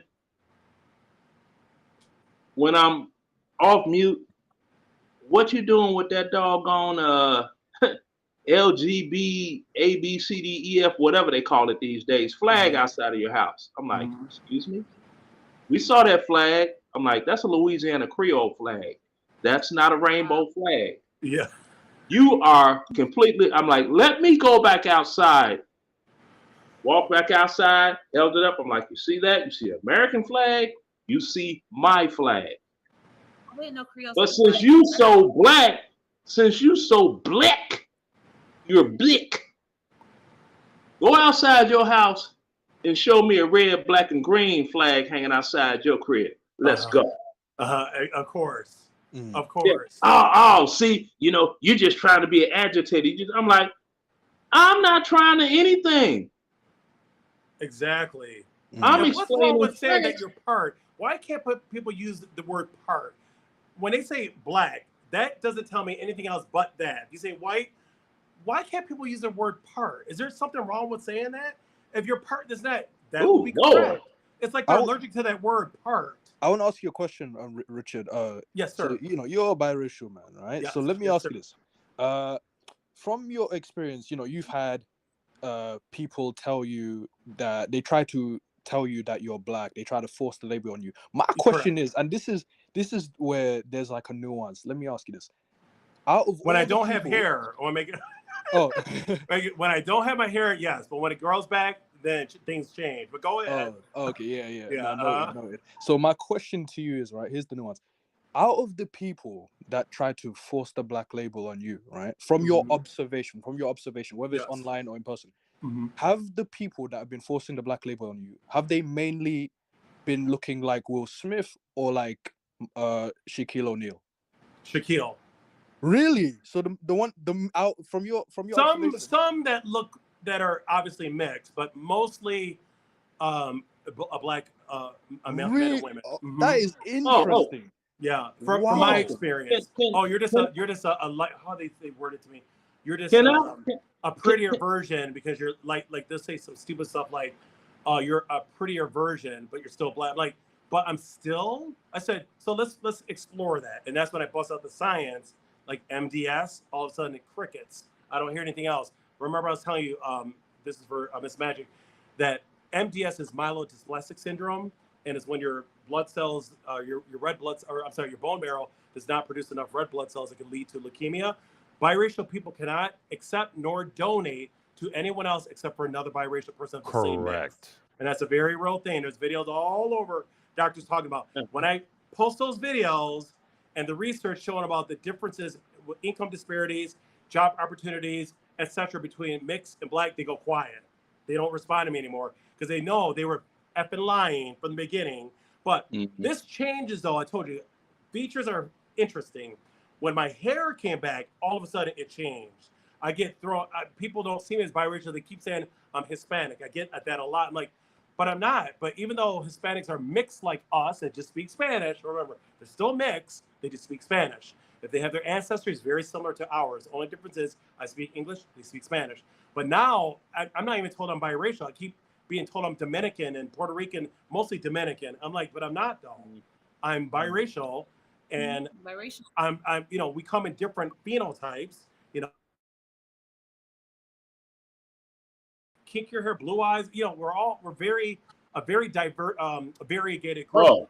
But I also want to add something too. Not all white people are blonde hair, blue eyes. My mother was dark hair and dark eyes. My mother was fully white though, but she was more Mediterranean looking. Like she had some little bit of Middle Eastern, because I told you I have the Cypriot that came out in my DNA. All right, so but it's like insignificant admixture, basically. Yeah. Can I show you all something that just came on the news here? Tell me. Yeah. What happened? Yeah. This is picture perfect of the things I talk about when I say you have a lot of black women running around looking like a wood or plastic tip, black and mild cigar. You all know what those look like, right? Yeah. Okay. I hit pause on this. I'm like, this is too good to waste. Oh God. Dude, let me see. Do I got? I see it. Yes. Oh, she got like a blonde wig. Blonde wig, right? Okay. Looking like a wood tip, black and mild cigar or plastic tip. Man. Could you? It actually looks. It actually looks. But it looks greenish. I think we should start addressing like the root causes of things of why people do what they do, because intention matters, right? Because it's like if you're doing this to purposely look a certain way other than how you look, like that's one thing versus you just trying to, you know what I'm saying? Like intention matters in things. So I think that, it's. But that came from that Marilyn Monroe. See, I'm an old guy. That came from that Marilyn Monroe. Blondes have more fun, yada yada yada. And I'm sitting here like, okay, but she was the biggest. You all know the word I'm talking about. I know. Right. And you're idolizing. You grab a cold one out of here. Oh, You dude, all are idolizing. A cold one right now. You all are idolizing that. You're wearing T-shirts just like Marilyn Monroe went to the upper room before you were born. Okay, unless you're from the baby boomer generation like myself. So I'm like, come on. But when you tell the truth, and that's the thing is, a lot of times people, I don't know if they're overly hypersensitive, but when you tell the truth, they automatically want to gaslight. Say all these things about you, you're being racist, you're unhinged, all this things. I'm like, you just don't want to accept the truth that you're looking this way because you have a lot of self-hate. When I see Black, beautiful women wear their natural hair, I want to hug them. So I'm like, God, you finally, listen, I understand you're going to meet opposition in society. Listen, a lot of us do. It depends on what people are mocking, what features they're mocking. But the point is, I respect any Black woman or guy that lives true to their self. You don't need to hide yourself with ridiculous wigs that look nothing like you, because anyone, I'm sorry, I tell people, anyone with eyes can see that's not your hair. It looks kind of silly to me, to be honest with you. But again, it's your choice, it's your body, but just realize you're not fooling anyone. But you're just basically telling me that you don't love yourself enough to wear your natural hair. And I don't want to hear the protective hairstyle BS, because if that's the case, then get a 4C wig. If you want to play that game, it's always a straight that looks nothing like your hair. So don't stop with looking for excuses. We know what it really is self-hate. Now, that's one thing I will say about Dr. Umar that I do agree with. He talks about that. So I'll side with him on that. Like I said, some things he says I like, other things I'm like, oh, really? It throws all his education down the toilet when he talks about this other nonsense, you know. But he'll talk about Black women and wearing European wigs. And I read the comments, and most people agree with him, and then he always gets up, oh, protective. He's like, protective, my ASS, and he's right. I don't want to hear about the protective. I understand it's a different, type of hair grade, but there's different things you can do to protect it, okay? But if you want to do protective, get a 4C wig that looks just like your natural hair, but it's protected, but won't do that. Straight blonde hair, straight up, it's Malaysian hair or it's Asian hair. Listen, it's hair that looks like Caucasian hair. Call it the way it is. And a lot of them don't admit their racism against us. Oh, they don't admit it. No, for sure, for sure. I could tell you a quick story, right? After the 9/11 situation happened, and I went back active duty Army, right? I'm stationed in Georgia. My whole chain of command, from the top dog down to the lowliest private, were Black. And when I say they were Black, I mean they were blick. I'm talking Wesley snipers, right? Like me, basically. Yes. Everybody got a chance to get promoted. They did paperwork on me saying that I showed no leadership potential, so do not recommend me to go to a particular school. I'm like, oh, really? So I wrote in the rebuttal, it really passes the common sense test to deny a soldier a school that teaches the soldier what the leadership says the soldier lacks. Well, you sure you want us to turn this in, Sergeant Major? Yeah, well, we're going to give you 24 hours to think about it. I said, okay. What did they do that for? Because I came back the next day with a Xerox copy of a letter that I received when I was in the Air Force. And I said, hey, let me include this document with it. And look who it's addressed to. It's addressed to Sergeant. So if I could be a sergeant in the Air Force, you mean I don't have the leadership capabilities or whatever to be a sergeant in the Army? Are you insane? Mm-hmm. Then I re-enlisted to go to Fort Campbell, 101st Airborne. Now they call Fort Campbell Clantucky, not Kentucky. Clantucky, right? Clantucky. Oh, wait! Sorry, that's hilarious. Yeah, wait, because I'm not making this up because you've never heard this before. So it's like, yeah, wait till you get around the good old boys, yeah, because you like to drink your little something. Boy, they got something for you. Watch what happens. You ain't gonna be in the Army long. I went to Iraq with them. I returned. I had reverse orders to go right back to 3rd Infantry Division. When I went back, I was promoted and eligible for my 2nd promotion, just waiting on the points. I'm like, so how did I not get promoted here? I go there 27 months and return, and I'm 2 pay grades up. That's crazy. In promotional status. Explain that part. But were any of my leadership black? No.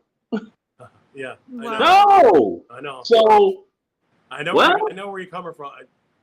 I tell them, like I see them, and then I be representing, and they see me, like, yeah, I'll wear this hat all day long. I'm not gonna wear a doggone 3rd Infantry Division hat, not the way I was treated by who's supposed to be my own, right? Exactly. Supposed to be my own. I get it, bro. Been there, done that. I tell people, just like I told my one client who's a black woman, beautiful black woman. It's like, I won't say her name, but she's working at a place that's predominantly white, and they treat her 10 times. I'm not saying it's always going to be this way, but I think it's a myth and a stereotype. When people say all white people, that's an absolute. We can't say all anything. You can say some, but we can't say all because we haven't assessed every single person on the planet. But she's working at a place that's predominantly white, and they're treating her a million times better than a place she left that was predominantly black. They were horrible to her because they give her psychic readings. So all I'm saying to you is that the ones that point the finger need to stop pointing the finger and fix their own problems. Yeah, they're the guilty. Because I was at a bar one time, I'm sitting there drinking, and they call them red bones. Pretty much like the woman. I don't have your name down, Pat. You can call me Magic. It's Magic. Magic. Okay, I'll try to remember that. She is definitely magical. My bad. It's a woman that comes up, and she's like Magic. Yeah. And I'm here. You have 2 empty bar stools, and you had these other ones, doggone weave wearing Wakandans, as I call them. So I'm sitting there. She comes up. I'm like, hey, how you doing? Oh, I'm doing fine. Yeah, just, one of my friends, it's their birthday, so I came out to, just have 2, and then, because I got to work more. Okay, you have a nice night. You too. And she walked off. One of the women down there, that bitch thinks she fine. I was like, hey, what did you just say? Huh? Did you just say that B thinks she's fine? She don't know you, and you don't know her. It's not that she thinks she's fine. You think she's fine. That's the reason you got something to say. I'm sitting here, and I'm like, barkeep, if they got a tab, I'll pick theirs up too. I'm not a Wakandan. I'm paid legally. So you got anything else to say? What you sipping on? I'm buying the next round. Oh, you old lame ass nigga. Oh, I'm a nigga now. Okay. Because I told you the truth and you can't handle the truth. That's what it is. People listen. Can't handle the truth. Are allergic to the truth. Makes me think when you get into heavy melanization, if that's a word, heavy melanization in truth is like kryptonite to Superman. It just doesn't work. Okay, kind of change topic a little bit, but I wanted to ask this earlier when we were talking about phenotypes and stuff, because a lot of people use this. Okay, on my TikTok lives, right? It's like, you can't be biracial. There's no such thing as being biracial, right? Because they're like, well, what does biracial look like? And I'm like, there's a lot of different phenotypes. There's like, exactly, because race is based off a phenotype. So y'all don't have a phenotype, so there's no such thing, right? So I'm like, I don't know. They be trying to confuse me. Let me help you out. They're trying to say that I don't exist. You know what I'm saying? There's no such thing. Because what people bring up? They bring up, oh, there's so many light-skinned Black people. Like this girl, she was arguing. She said she gets mistaken for mixed all the time, even though she said she's fully Black. And that's why she was trying to argue. There's no I'm laughing so hard, but go ahead. Me, I'm fully Black and I'm light-skinned, so there's no such thing. So like a lot of people try to tell me that, and it's like I try to tell them like exactly what you said. We come in so many different phenotypes. I don't go baby because people are like, oh, you just think it's about light skin. They try to turn it into colorism and be like, oh, you just are trying to just have a light skin crew or some bullshit like that. And it's like, about that No. because Oh, don't they though? No. Don't they? And especially if you come forth and say you're Louisiana Creole, oh, they really first they're sent into a state of confusion, and they start using Google trying to find out what the deal is. Now, either you're not black or you're kind of black but not black enough, and all of this, and I told this one person, I said, look, basically, it's like this. All you Juneteenthers, get your Juneteenth on. What is called free people of color today, which is a term, that's my ancestry, right? Exactly. That's my ancestry. Correct. Okay, from Convent, Louisiana. All right? Yep. That's my ancestry. You could go on a plantation tour and you don't see an original name of my original family. You don't see them as slave owners. Okay? Mm-hmm. So this is magic. I just want to tell you real quick is that whoever has been making those ridiculous comments, just very simple test. Ask them, have you taken an African American history course? That's the first question. Right. Usually no. But if they did, they weren't paying attention or they didn't pass, probably got a D or maybe an F. Second question is, were they light-skinned? Very simple question. Absolutely not. And if they need a reminder, I have lots of videos to show them. Light skin comes from mixed ancestry. So to school them, just like Vanessa Williams, and I love her as an actress, but I was kind of disappointed when she found out she's 44% white. And she's like, well, we can't find it in our family. I'm like, Dr. Lewis Gates had to educate her. It's like, I saw that. Multi-generational mix. She didn't dig deep enough to find that she comes from a biracial ancestor. That's where a lot of light skin, multi-generational people, they are like, oh, I'm black. There's no way I have any additive. I'm just light skin black. Like I'm fully 100% black, even though I'm light skin. And it's like, they just deny it, man. They are in denial. I'm not gonna lie. I feel for them because that stupid racist one drop rule. It has brainwashed them into thinking that they're just black. It has stripped them of their mixed race identity. So now they are struggling with knowing what else they're you're 100% right. 100% right. Then when you start posting photos of the true Africans that first brought here, then all of a sudden I'm called a racist. I'm a racist. Oh, how dare I post it? That's a fact. You literally showed them. I'm sorry you feel that way. So now you're going to tell Dr. Lewis Henry Gates that he's being racist because he talks about it all the time on his program. And thank God I love him because he's like Morgan Freeman. He doesn't play the politics. He tells the truth. The first Africans that were brought here were not light skin. Light skin comes from mixed ancestry, ladies and gentlemen. I know you don't want to accept it for those that are in denial. That's a fact.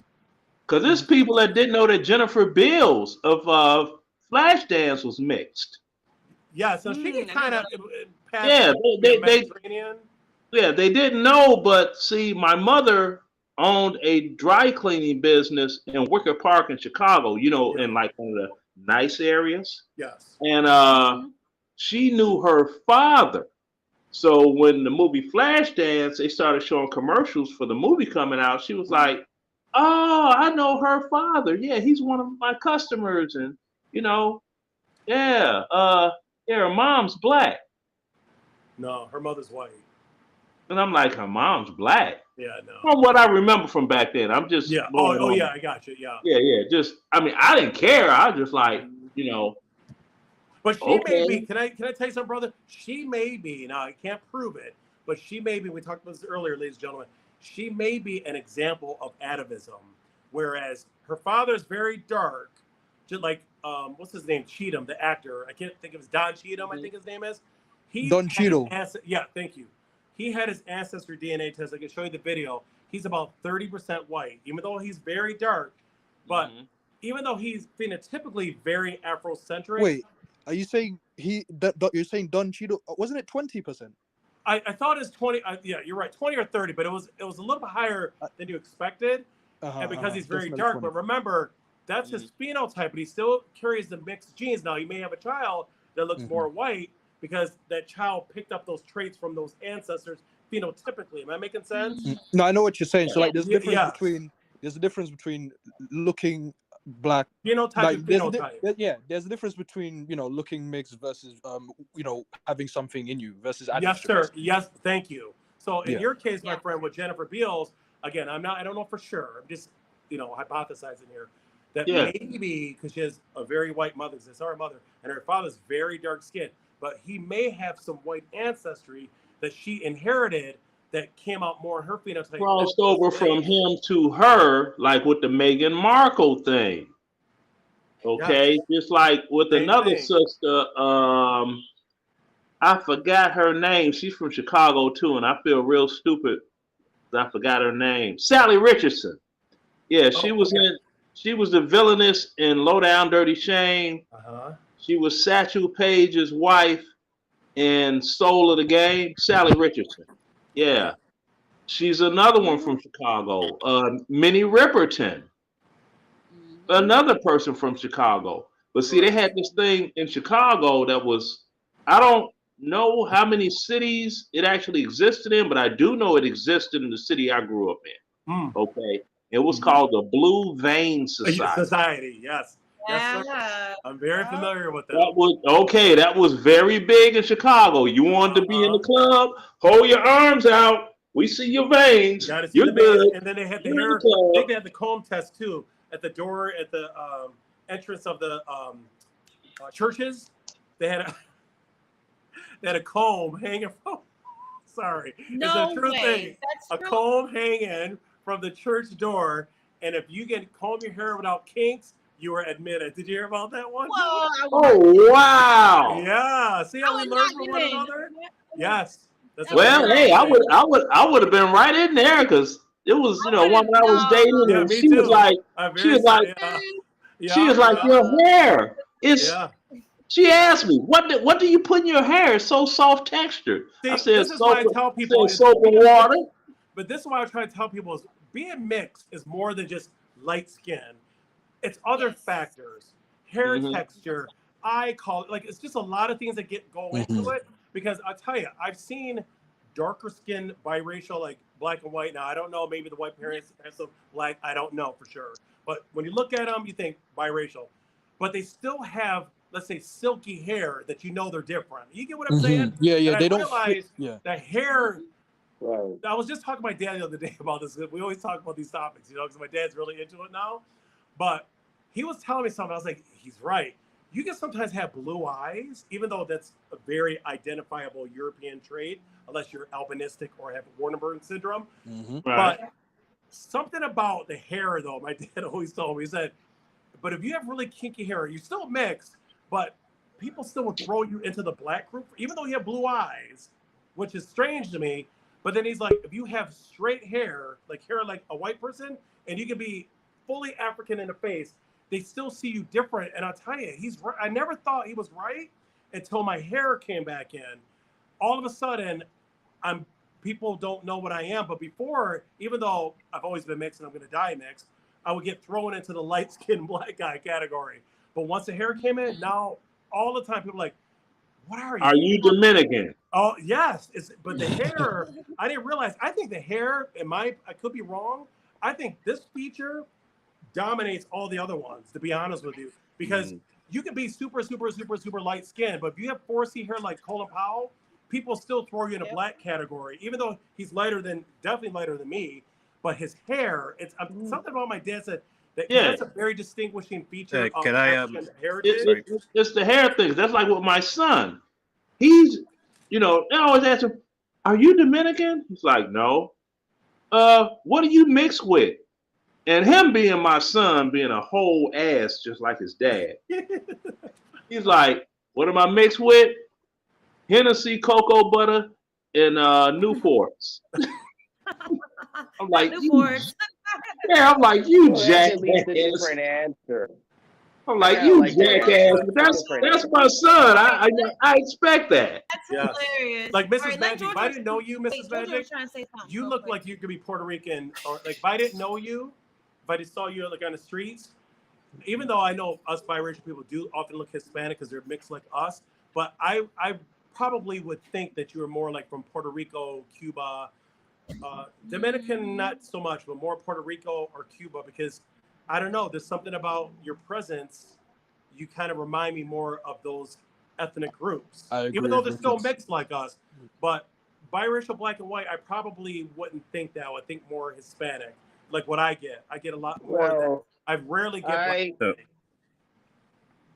I've certainly been mistaken for Puerto Rican a couple times, but when I saw, I think his name is Henry Gates. He likes to call himself Skip. Okay.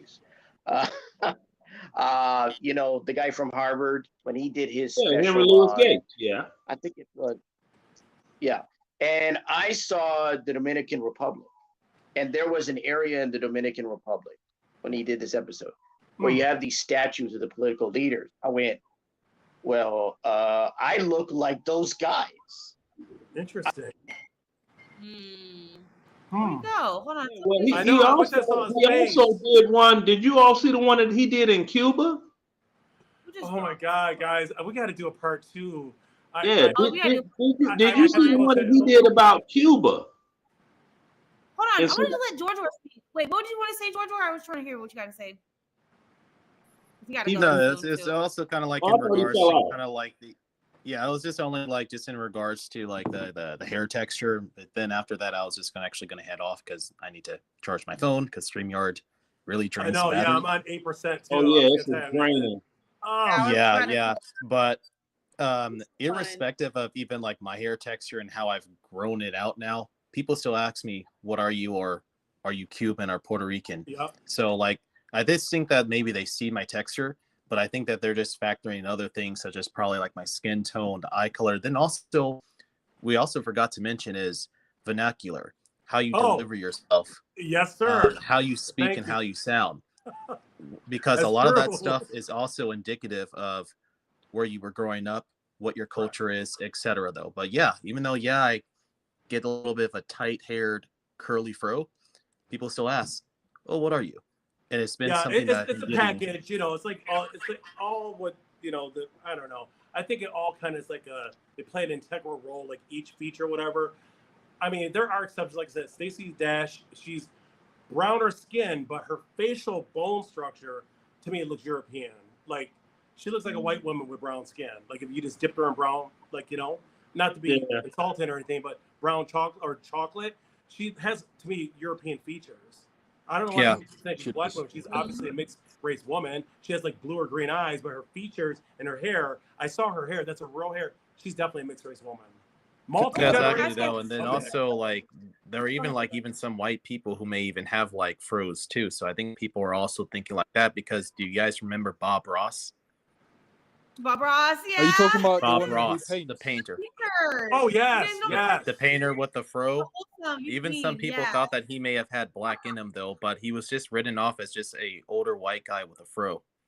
So I mean, people are also thinking like that too. Atavism that we talked about earlier, some maybe distant African, like that one actor that was in Jungle Fever, Doing the Right Thing, Torrentino or what's his name? The movie Doing the Right Thing, Spike Lee. Have you ever seen it? What character? Radio Raheem, that kind of stuff. The Italian guy. I think his name was Gino in the film. I don't remember his name, but he has a type. Oh, you mean the one that's built a career playing the weak brother because he's light skinned. That guy. I forget. He was in Deep Cover too. I thought it was Tarantino or some weird. No. It's something like that. He was in Deep Cover. David, we owe this money, David. Yeah, the guy. Yeah, okay. His last name is real name. His last name is Tortoro. I forget his first name. Oh my God! You bought some more stuff for Luna? Sorry, the movie Doing the Right Thing, but his hair. Listen, he was the one that was like touch his hair. You would think that guy, like black, like he has his hair. My hair is straighter than his, and he's Italian. So I'm sure he has some African somewhere because that hair is like straight up. If you see some photos, you're like, if I were to close my eyes and go like this, I wouldn't even think it was a white person. Not at all. I don't blame you. He could be Sicilian. People don't understand about the Sicilians. I told this Sicilian guy, we were talking, and it was a gathering for somebody's, they had a reunion for the combat engineers at their house, and we were talking. Mm-hmm. And the Sicilian guy was there and had, black wife from Canada. And we're talking, and there was a white guy there, right? Called him Rusty. His nickname was Rusty. And the sun was beaming down on him. The top of his hair was red. Everything was the sun. It was just tearing his little ass up. Yeah. So this guy's sitting there. He's not sunburning. He's bronzing like me. Yeah. And he a lot of them have mixed race. They don't want to admit it. Like, as a white guy, I said, I guarantee you, if you take your shirt off, your nipples are brown just like mine. Yeah, you Sicilian, and you really think that you're white? Yeah. No, you're not. Back in the day, a lot of where I'm from, a lot of Italians where I'm from, they would always deny being mixed. I'm like, yes, you are. And our hair looks almost identical. No, the Italians. I'm sorry, what's that? Yeah, the Italians are one thing. The Sicilians are a whole other breed. See, correct, but they definitely they're different. Now the Sicilians are trying to pass themselves off as Italians, and it's like, if you know better, you know that they can't. And the guy was talking to me, and I did this here. I said, look, just so you'll know, I leaned like this here. I pulled up my shirt. I said, that's my actual complexion. Me too. See, all of this is tan. This is how I really look. Yeah. Damn, my skin is whiter than yours, bro. That is a huge difference.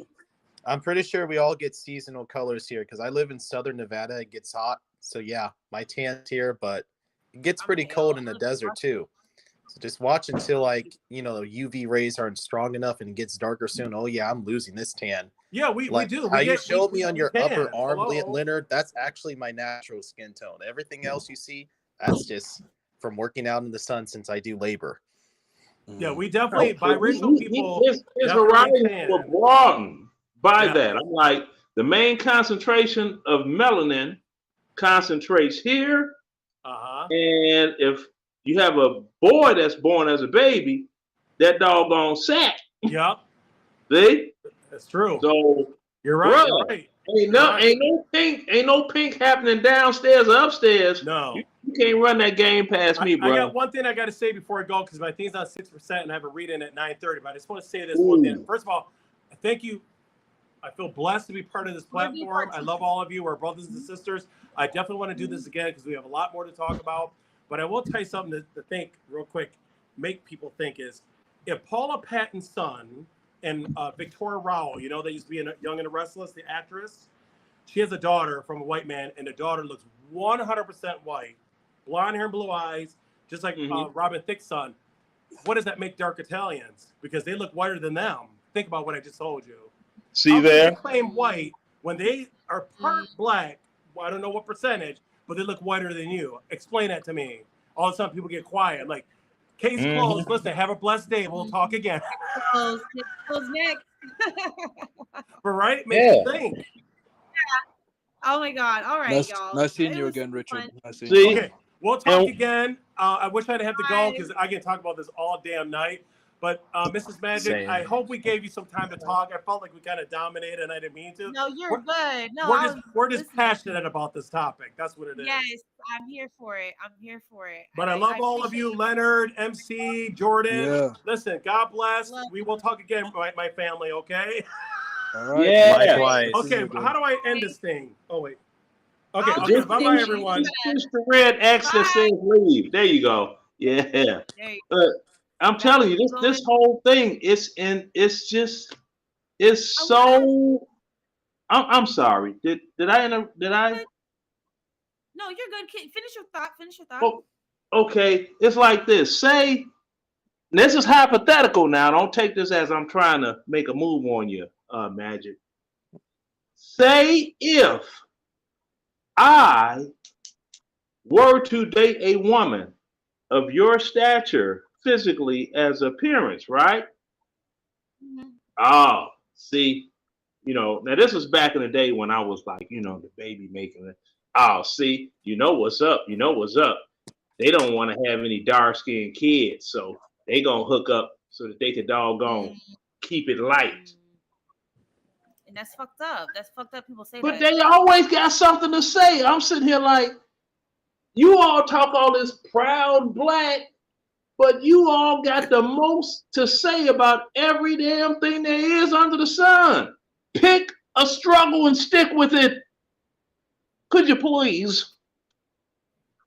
Pick a struggle and stick with it. Well, here's the thing. Hey, yeah. Let me say something. What was I going to say? Hold on, real quick. I want to do a panel one day with all like Creole people because I want to learn more about like Creole culture from the people that live there. So I would invite you, Leonard. I would love for you to do a panel so we could learn more about Creole culture because I watched a documentary about it because like what you're saying is like blowing my mind because it's like I heard that Creole people back in the day they had to hide like that they were Creole a lot. They had to like suppress it so people don't like feel some type of way about it or like you know what I'm saying. So it's like. I don't know. I want to learn more about the forgotten history. It was a difference between the Cajuns and the Creole. Yeah, I learned about that too. That there's a difference. The Cajuns came from Arcadia, which is now Nova Scotia currently, and they moved to Quebec, Canada, aligned themselves with people, and went down to Mississippi to settle in Louisiana. Now, initially, my family, they were Cajun, right?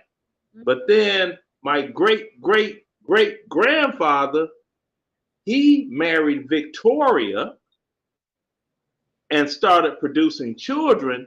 Then that's when our whole status got changed, not our as in me. The status got changed from Cajun to Creole along with the family name. It got changed from Chalouette, which is a French name, to a standardized American name, which will show you, the racial line between the both of it all. You know what I mean? So yeah, so they're only we have like my uncle and my mother are the only two family members that left Louisiana to grow up someplace else, right? So growing up in Chicago, my hair used to be sandy colored. And when it turned brown, I was so glad because I was like, maybe I won't get picked on so much. You're right. I called hell from black folk. But then, you always try to diss black people. You try to do this. Ain't no trying to do that. I have never. You just speak on your experience. I caught it from y'all. You all are the ones that were going in on me. Not me. That's your experience. I mean, going past me, pinching my arm to see me turn red, pinching my neck to see how red I turn. We all at the doggone pool swimming, want to run past and slap me on the back real hard to see if you see a handprint. All this other stuff. Why I call hell? And that's fucked up, man. It really is. It is. But I'm like, I'm gonna keep going and continue and live my life and do what I do, and that's what I do. So now you got them, and then I use little terms to get even with them. I'll be like, look, crispy, and they, oh really? You want to go there? You know what I'm saying? I'm like, I'll be just as racist as they are, or they were, and be towards us. I got terms too. Like I say, Wakandans in Blackistan. I got all kinds of little terms. I learned a lot in the military about making code words. So, yeah. I don't agree with that personally. I'm like, I know you don't agree with it, but if somebody's coming at you in the racial ignorance, you gotta fire back. Because I'm gonna tell you, poor and uneducated has no color. That's true. Magic, can I reply to go ahead, I'm sorry. Can I reply to something you mentioned earlier? Yeah, go ahead. So you were talking about something you did on TikTok where you were having a debate with this woman and she kept bringing up, what does biracial look like?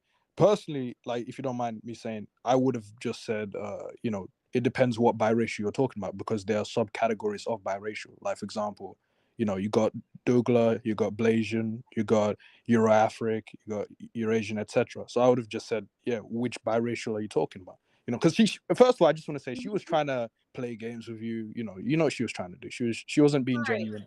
She was just trying to play a gotcha moment or whatever. I saw that little part of the stream and I was like, yeah, she was just trying to mess with you, See basically. that shit, man? What People on stage trying to. was that a reason? What stream was that? TikTok, like, Just curious. Well, you got Haitians and Dominicans that don't claim each other. TikTok? So if you have a Haitian and a Dominican that have a baby, doesn't that constitute biracial? Since they consider themselves two different races. Hello. You got a point. You got a point. Yeah. That's basically a lot of like. Right. Well, go on. Well, what I was going to say was that it's an issue when you were mentioning what does biracial look like. First of all, that's a stupid question, because if you have to ask what does the biracial look like for the context of your community or any community, you're full of crap. Mm-hmm. Or what does it look like? Yeah, well, you know what it looks like? You know what it looks like? It looks like me. It doesn't look like you. That's all you need to know. Yep. It's just people trying to erase our Because identity all over. I'm biracial. That's what. Yeah. I think it's a disingenuous question as well. Like the woman who asked Magic, right, what does biracial look like? She knows damn well what biracial looks like. You know, like there are different types of biracial. Right. See, this is what happens when you are dealing with. Because when I did my live stream earlier today, one of the things that I was talking about is here's what I've observed. And the conclusion I came to was this. Within African American communities, what you have are people that are normally conditioned and socialized to see biracial people as Black. So once you state that you're biracial, that becomes problematic to a number of people, not everyone, but to a number of people, because that is all they've been taught. That's all they've learned, or that is all they're aware of. All they know is, oh, you're mixed race. Mixed race is Black. Biracial is Black. Multiracial is Black. So that's all they know. Right, in America. See, in the UK, at least my biracial friends online tell me, you got forms, for example, you got forms in the UK with all kinds of things that you can put down. It's like almost endless.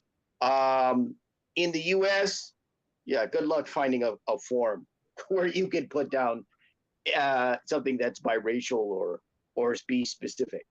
But what people have to understand is within those communities, they're socialized and programmed to see biracial people as Black.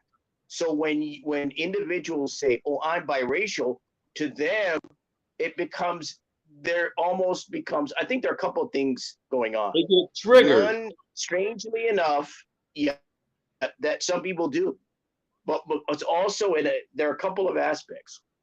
One is abandonment, which is interesting. I think it's abandonment. It's a feeling that you're gonna go and leave them and go elsewhere and do that, and that seems to be an issue to a certain extent in African American communities, probably because of historical factors like passing. Right? When people passed, they were literally leaving communities and going and doing something else. And so I think part of that aspect of that is abandonment issue, right? Another aspect is resentment, which is the feeling that being in those communities, it's a history of issues and problems and oppression and discrimination. And so what a number of people often feel, and this is where it gets complicated for biracial people, because the biracial people, like the wannabes, they try to work at being acceptable and approved by Black people. And they feel the way they can do that is by an activist route to a certain extent, or by being kind of if not directly politically involved, then in a community way or an electoral way, then maybe in a social way, right? And so that is a way to get approval and acceptance and thus be monoracial, be considered monoracial, be considered Black. But there's that feeling of resentment also that comes to it.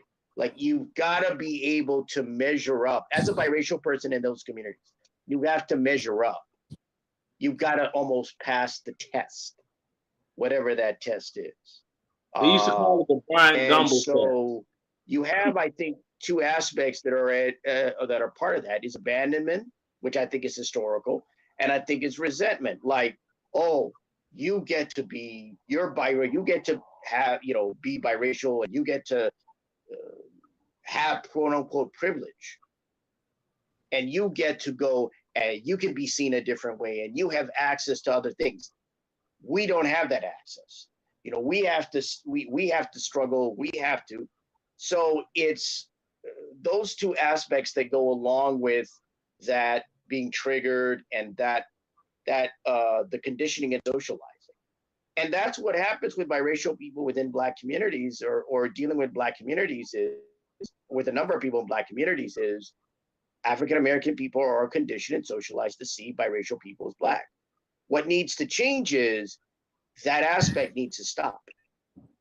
And once it begins to stop and biracial people are kind of seen as what they are, mixed race people, people who are multiracial, people who are different, then you can begin to kind of move on in a different way. And maybe maybe there will be a different social dimension to it. And maybe political, but a social dimension to it. But until then, you're going to have the same issues and problems that you've had for I don't know how long. And so being biracial just aggravates some people because they don't know any better. They're really conditioned and socialized to see you that way, right? Now, in regards to, say, white communities and so forth, I don't know that that's the case. I don't. Obviously, I don't think many European American communities are socialized to see biracial people as white, Black white biracials as white. You don't see that happen. So, and there's also not a personal dimension to it because there isn't that historical dimension to it. You don't have that history. You don't have a history of passing on the other side. Oh, they have their thing too. They have their thing too. They definitely have their thing too. Well, what I'm saying is, you rarely see, you don't see the history of passing on that side in the way that it appears more than you believe. Okay. I've heard of some cases, of course. Cases. I mean, just go back in the day. You had this famous actor. What's his name? Tony Curtis. What's his original name before he changed it? What a lot of these people names before they changed it to more of a, for lack of a better term, white American name and not one of the people ran out of Germany. I'm not gonna say the name because for some reason, if you say that particular group of people by name, YouTube, they go batshit crazy. So those that were, as of the German thing, World War II, you all know the people I'm talking about. They have flipped it. Wait a minute. They have flipped, whipped, this and that, trying to be, connected with or to appear that. And that group of whites do not allow them to do that. I mean, just look at it. Did you look at what happened to Bernie Sanders when he ran for president? No. It's right there. It's right there in front of you. That man got sabotaged. Not that I would have voted for him anyway, but I'm just saying. Yeah, he did get sabotaged. I've seen that, and I didn't like Hillary because I feel like she sabotaged. Yeah, it's see there. But Hillary is not one of those. See? Somebody's trying to come up. Oh, there go my boy Tragic. Hey, what up, Tragic J? Yo, what's up? Oh, you're here. What up? Okay, I'm gonna keep the stream going. I was just about to close it out. But anybody, hey, let me self promote. I got my Cash App up because I couldn't bring everybody up when we had it going. So if anybody want to donate to the cause so I can upgrade the StreamYard so we can have more uplift, more biracial voices, go ahead, and I got my Cash App right there if y'all want to bless the Cash App. So you can go ahead and close it. Hey, you can go ahead and close it. We can go do something else. I wanted to say, is it Leonard or Leonard? Leonard. Leonard. Okay, cool. Like Big Bang Theory. I know this is a random statement. Has anyone ever told you sound like Phil Scott? I don't know who Phil Scott is, actually. Oh, he's a YouTuber. Like he's a dark, black as me. But yeah, I have been told that I look like Lionel Richie. Oh, okay. Yeah, I can see it. And I've also been told that I look like the holla holla man off Dave Chappelle. Holla holla holla at me. Holla holla holla at me. All right, Lionel Richie. I can see that. So, but you kind of look like Obama too. No, fuck with you. Huh? Okay. I mean, I'm from Chicago, but I know that ain't no. He's that ambiguous, yeah. No, I don't. I'm from Chicago too. What part of Chicago you from? Inglewood. Oh, you over there in 069. Exactly, 60621. JoJo World. You know JoJo World? JoJo World. Oh, you talking about the one? Yeah, he got doggone murked off on Parnell.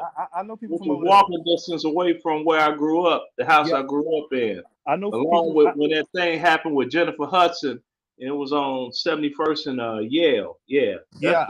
I know some stomping grounds. I know some of them over there. That's why I say that. Yeah. I want to ask Alsho a question. Oh, okay. What's up? Yeah, no, don't worry. I come in peace. It's like I said with Obama. Were there issues earlier in the panel? I'm just curious. Yeah, Obama, old girlfriend over there. Then Stedman Graham, old girlfriend over there with Oprah.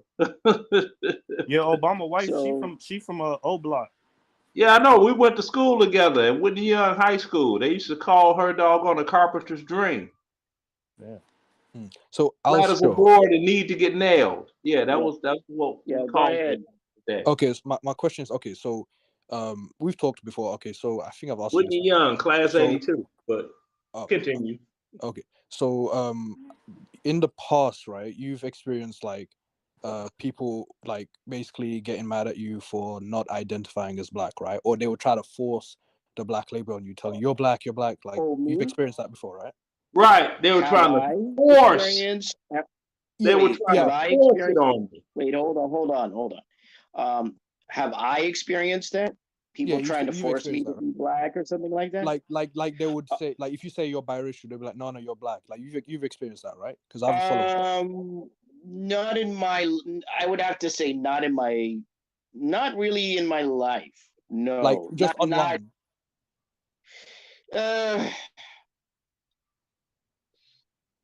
Even online, it's more the other way around. Not black. It's more like they see me as anything else but that. They see you as anything else. I get the opposite. I don't get that.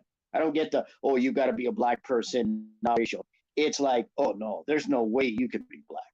Okay. So, no, you're a white guy. You're this. You're that. This. Yeah. So I get the opposite.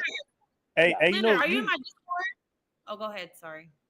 For me, like in Chicago, they never forced the black identity on me. They kind of identified me as mixed. Is it because you're more white? Because I've noticed in America, like the more white you look. I mean, I feel like if you lighter than what's his name, Leonard? Blue Vein Society. Yeah, if you lighter than him, they're just gonna label you as mixed. Like they're not gonna really label you as white. They're gonna label you as mixed because you still got, you know what I'm saying. So like, I guess my skin tone is just mixed out there. Yeah, because I grew up in the say it loud, I'm black and I'm proud. I mean, I could just in my case, yeah. I mean, when you talk about blue vein, I'll be brutally honest. Yeah, I could probably have been a member of the Blue Vein Society. But it's dark skinned people who call me mixed. I don't think I'm looking at Magic and I'm like, oh, okay, I'm not alone. Magic, Blue Vein Society. Look, my hair. If you see my hair is kinky. Like you. Well, it doesn't matter about the hair. It's about the blue. It's all about the blue veins, baby. It's all about the blue veins, baby. I'm actually. I'm a fool. No, I found an article from the 1800s saying that was just a myth, that it wasn't true. So it was true. So God damn it. Now, whatever. It's all good. Yeah, it was true. You saying that wasn't true. It was big in Chicago. Whoever said it wasn't true. So you think the Blue Vein Society got something to do with like why like darker skinned people will like they pick and choose who they call mixed and who they call black? That's an interesting question. Yeah, that's an interesting question. That's an interesting. I really like that question. I got to research that. Well, you have to understand that the Blue Vein Society was, as I define the Blue Vein Society, it basically was a way for mixed race people, including biracial people, to kind of find a way to network in it and work within the parameters of becoming ensconced in or being considered black after 1900. No. It was what you said with them combining and combinating within themselves.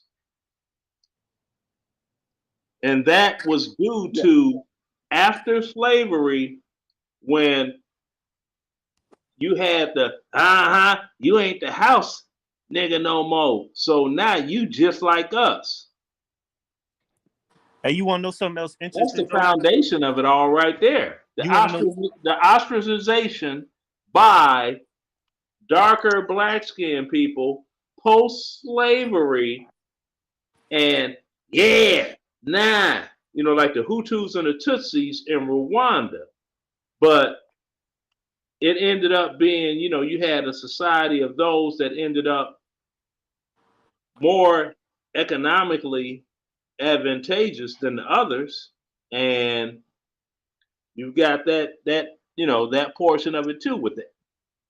So the way to maintain social and economic cohesion for mixed race people, for those who are of a mixed race ancestry, it was a way to maintain economic and social cohesion.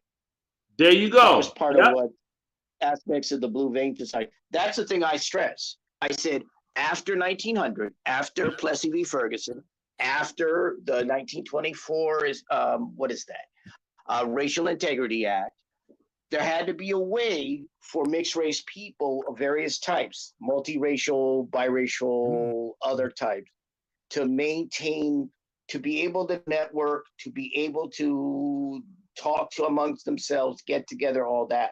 And that's why you had stuff like Blue Vein Society and other aspects. The previous societies and organizations and the community ended up going by the wayside, unfortunately, for the most part, because of the changes that occurred.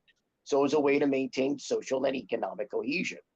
And so now in 2023, I think what needs to happen is going back to a model that happened historically prior to the Plessy v. Ferguson decision, the 1924 Racial Integrity Act. That is community, organizations, institutions, groups. So I'm looking at it like a way to bring that pre-1920, pre-1900, pre-1896 aspect back, but obviously fit it to the times that we're in. Now, have you ever looked at this? Now, this is going to flip your wig if you haven't. Have you ever looked at this? The Nation of Islam, right? Familiar with them? I've heard of the name.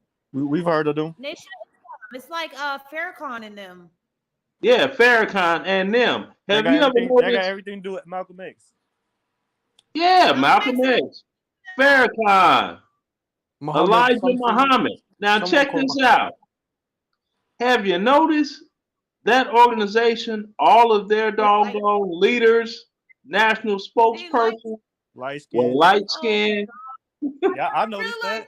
I noticed that. But that makes sense though because I peeped that, but it makes sense though because the Hebrews was light skinned and Islam over there they light skinned now. I don't know about all that as of the Hebrews. You know what I'm saying?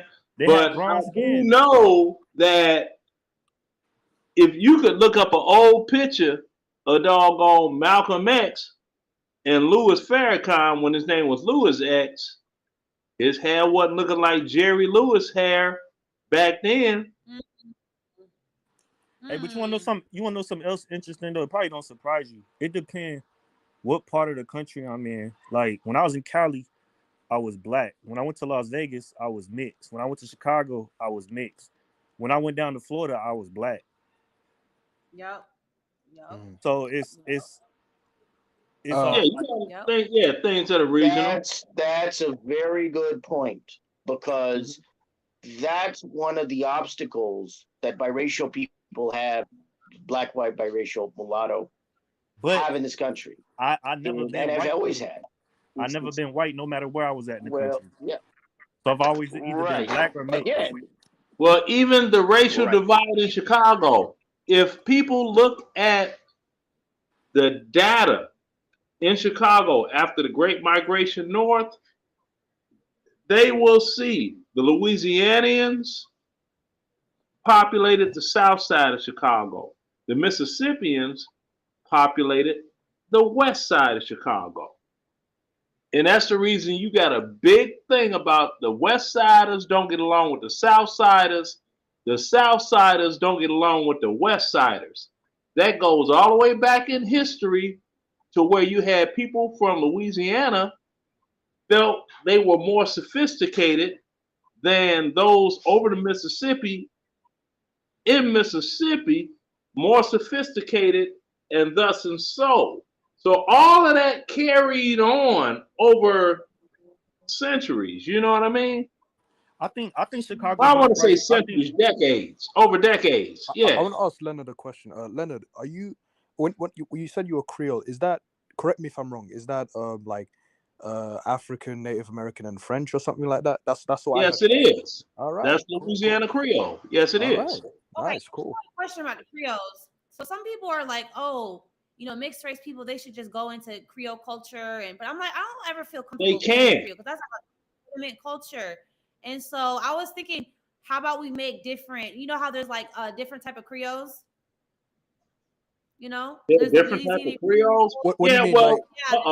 When you say lights are flashing, what's going on in this house? Yeah, that's what people tell me. When you say different types of Creoles, are you talking about phenotypes? Are you talking about culture? No, I'm talking about like cultures, like the regional. Like cultures, like the, yeah, because you have the Caribbean island Creoles. They're different from Louisiana Creoles.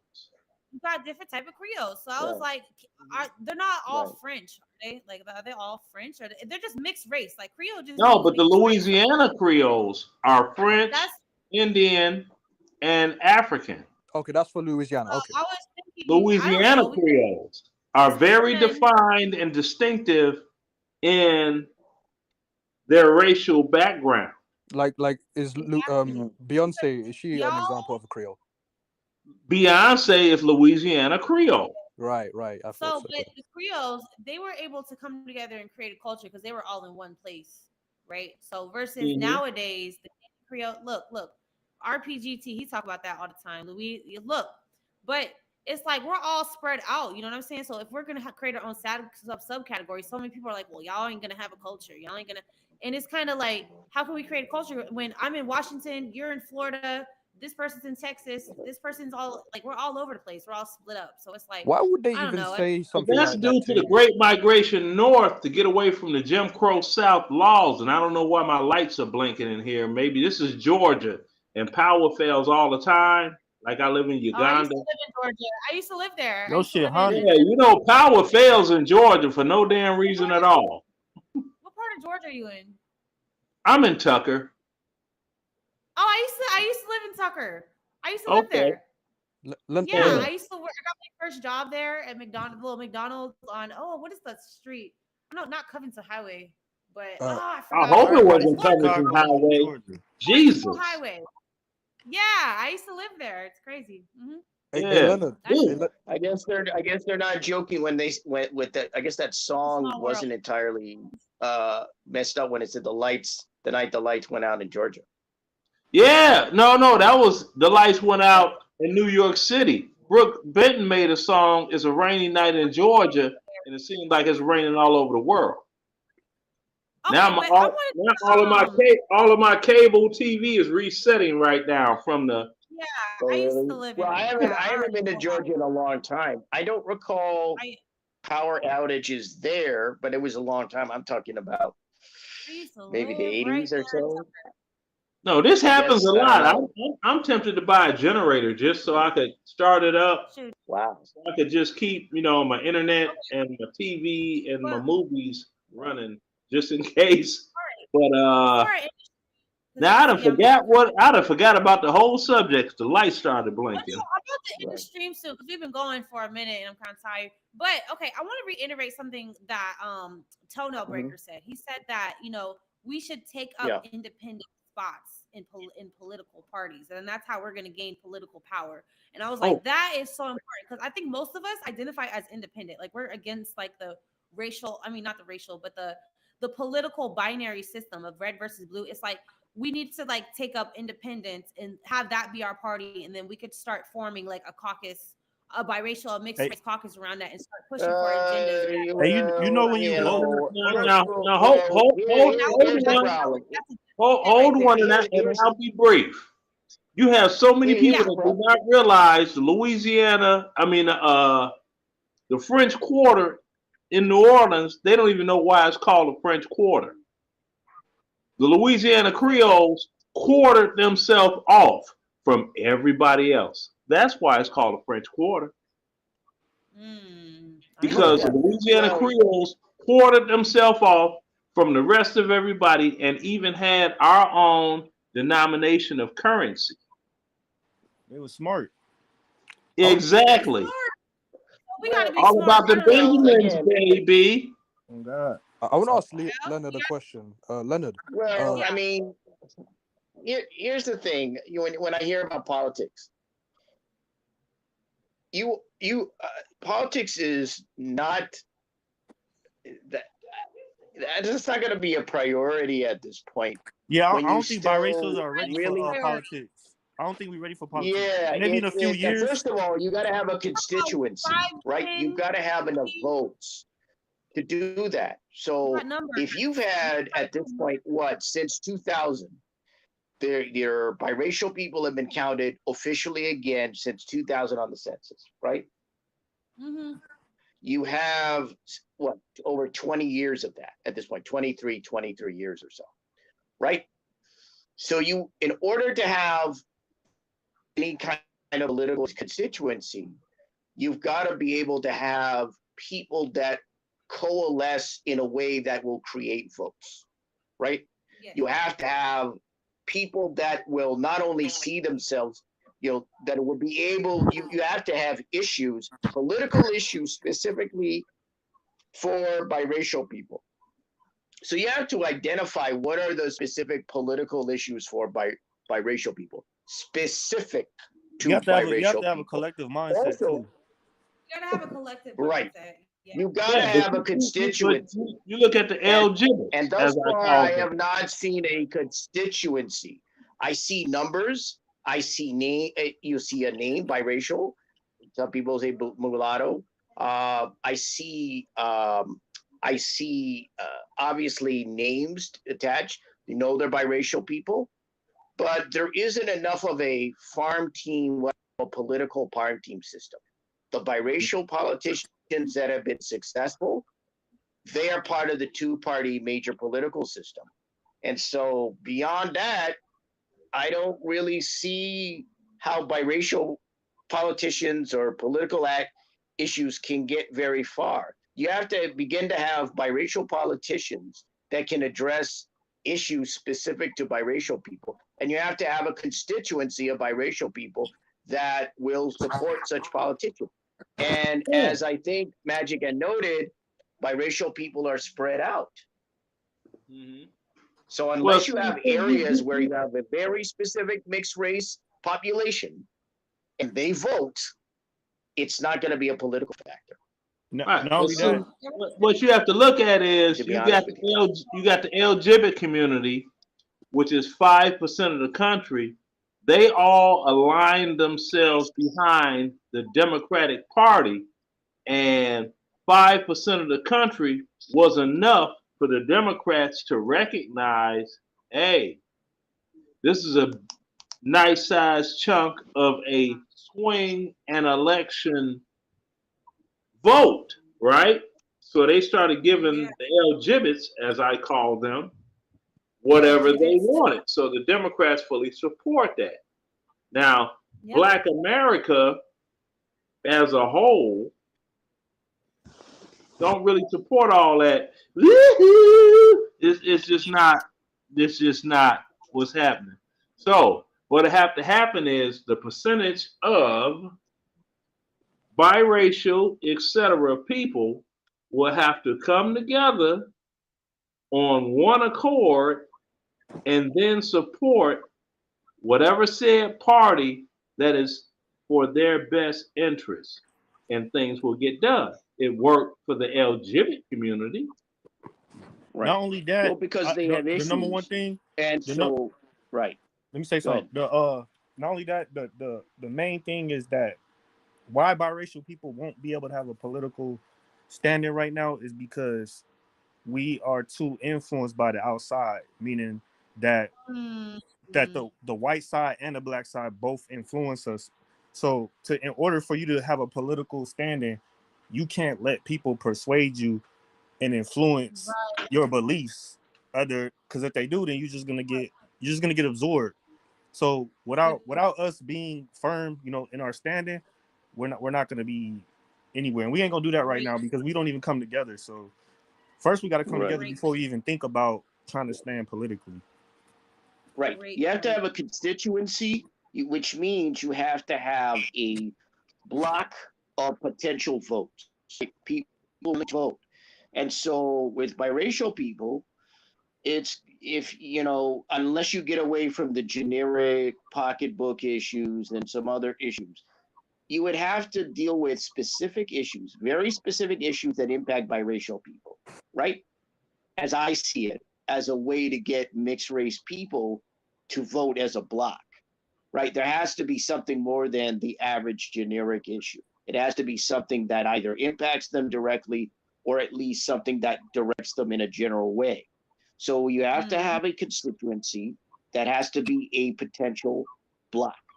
So that a politician can come to that community and say, we will court your vote. We want you to vote for this party or that person running for that party.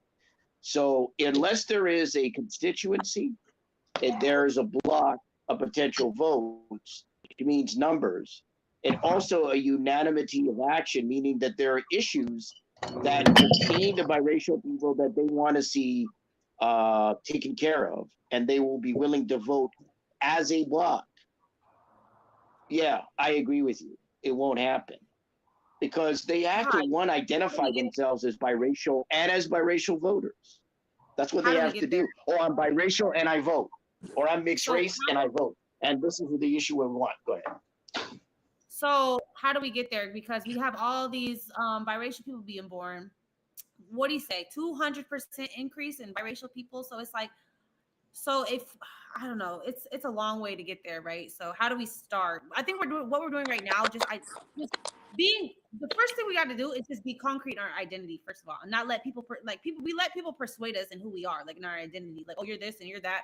That's the first thing that we got to be really fucking strong on. Is like, no, this is what I am. I'm biracial. I'm Creolato. I'm mulatto. Whatever, all that shit, means the same thing. But really finding something that we truly identify, and then we really got to come together, because identity is what unifies people. So we really got to be unified in our identity first, and then we can unify with each other, and then we can figure out, hey, this is what we need done. This is what we need done. And then we can figure out a plan. So it's like, it's steps to that. So we're still at step Precisely. one. Like we're still at step one. I mean, and then you have, you get the ostracization, if that's a real word, being ostracized by what is today called foundational Black Americans, right? Whose bloodline goes back to slavery, Civil War era, this and that, right?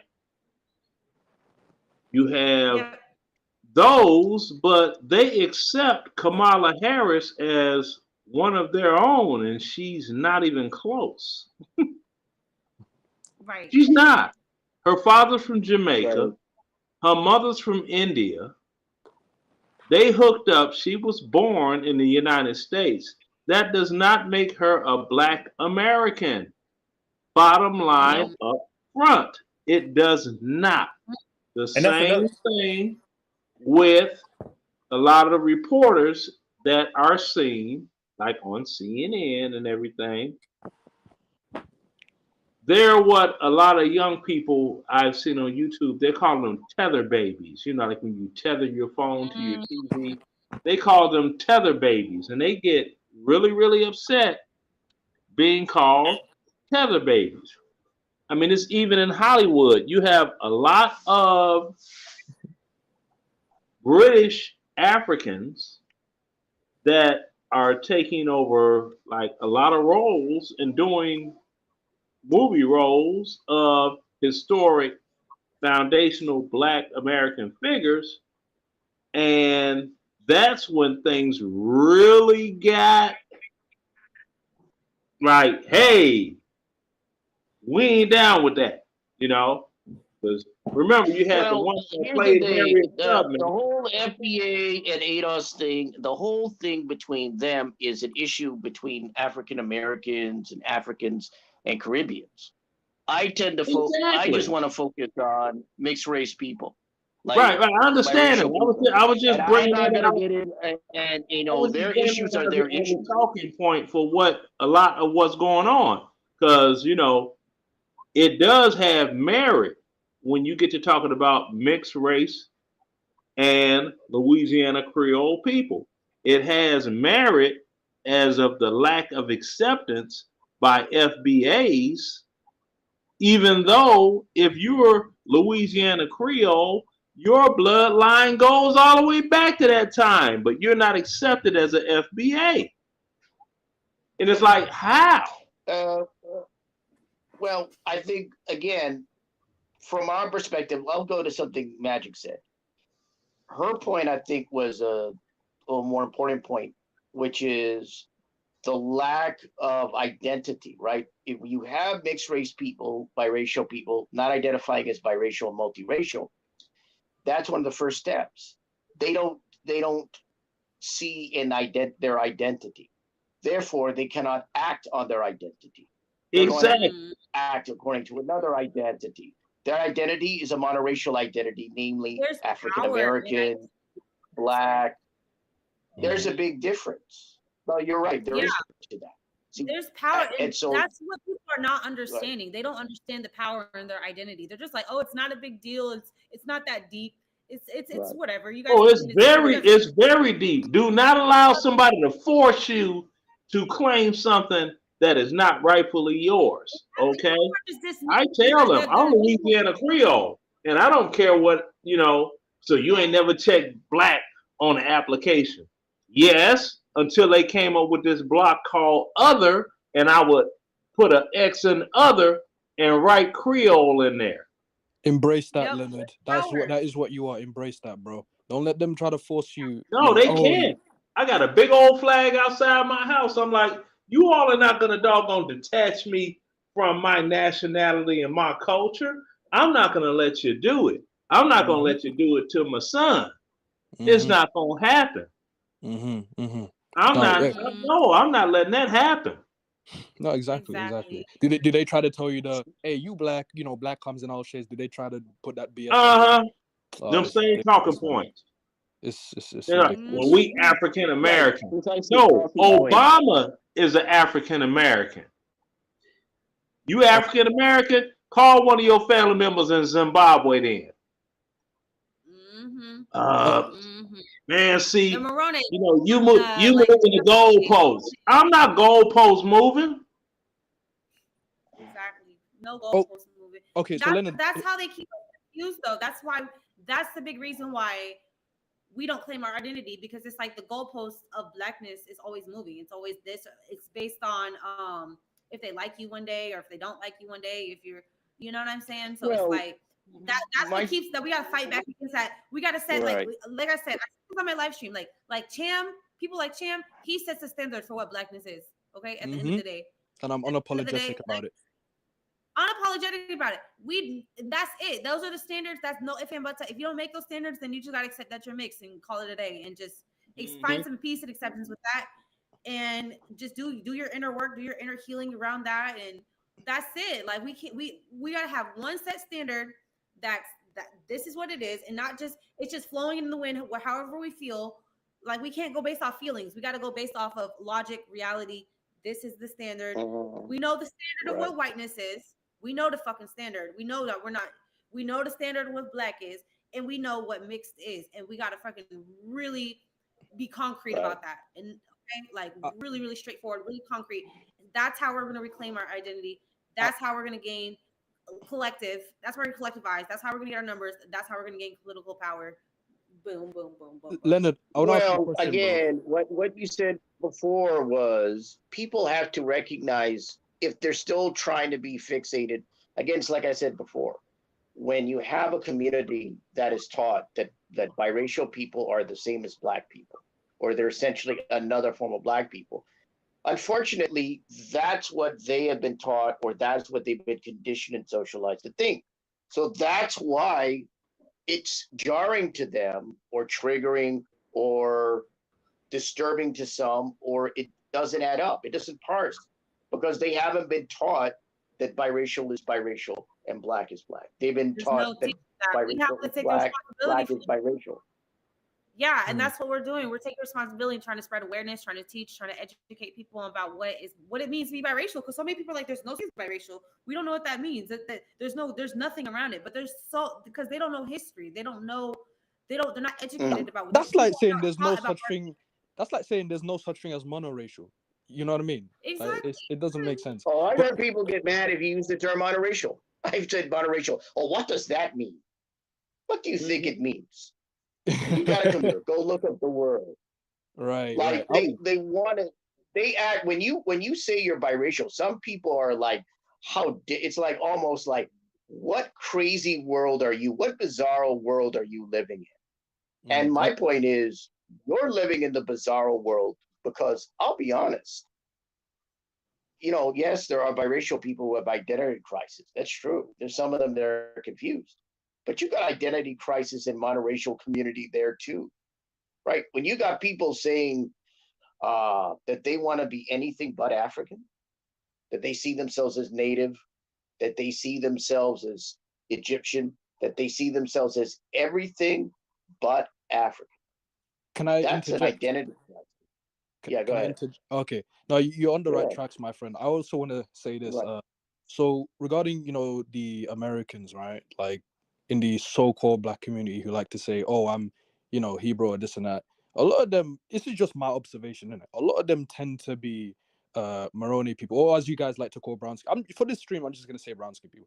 A lot of them that say that, they tend to be brown skin people, not black people.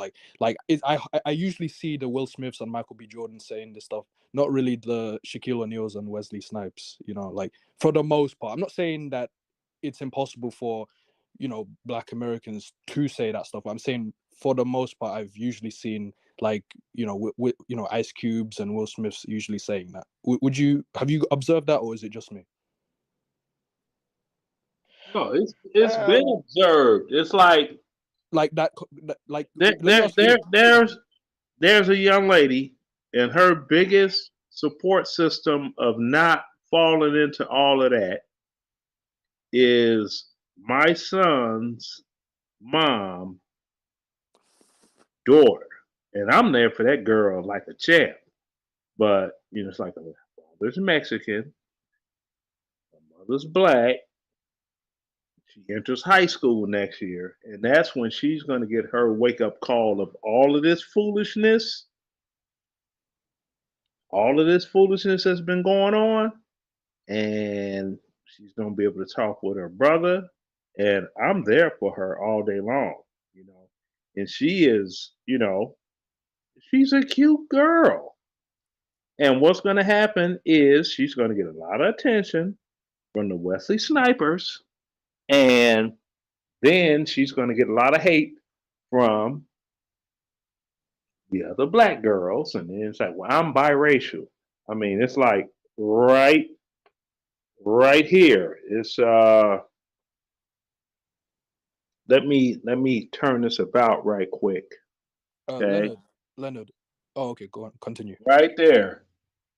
Oh, is that your daughter? No, that's not my. I know she looks like me, but no, that's not my daughter. Oh, sorry. Yeah, no, I'm not. I'm like, because I could pass for her dad, and I love it. You know what I mean? Because daddy ain't never been there no way. But that's my son's, my son, little sister, right? Oh, okay. Yeah, my son's little sister. So, and I used to get his mom mad because I would be like, you must really, really be angry at me. How's that, Leonard? I'm like, because you just had a doggone high yellow daughter that looks like me. People think that's my daughter. Yeah, proof. Like I literally thought she looks like me. She does. Yeah. But I could lie and say, we did get it in like one more time on the low when we were both remarried to other people, and then all it takes is one time. And I can get away with that, and it would be believable without a DNA test. Then she goes off her hinges, and I'm like, whatever. But, I'm going to let that girl know, hey, be proud of everything to do with your doggone ethnic background. Do not deny yourself in anything. And don't ever feel you're different, okay?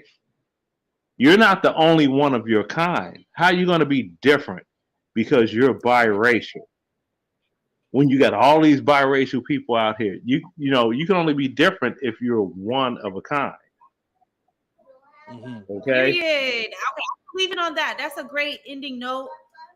Just embrace your identity. Like we said, there's power in it. We're gonna keep pushing that. We're gonna keep pushing forward. I appreciate everybody on here that jumped on the panel. It's been a great convo. And I feel like really good about moving forward. I know what we got to do.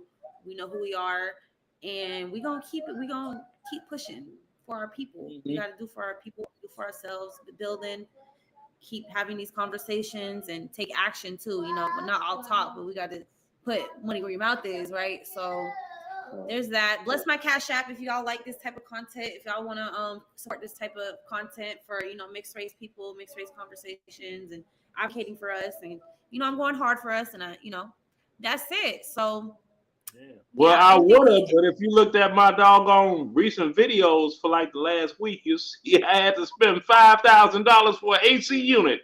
That hurt my soul. Oh my God, it's all good. That hurt my soul. I was like, huh? It's all good. They had to replace the whole system. I was like, my soul was hurt. You didn't experience some pain when your soul is hurt. My soul was hurt. I'm like, I gotta come off $5,000 because it's hot in Georgia. Yeah, and it's hot. Yeah, oh Lord. Oh my God.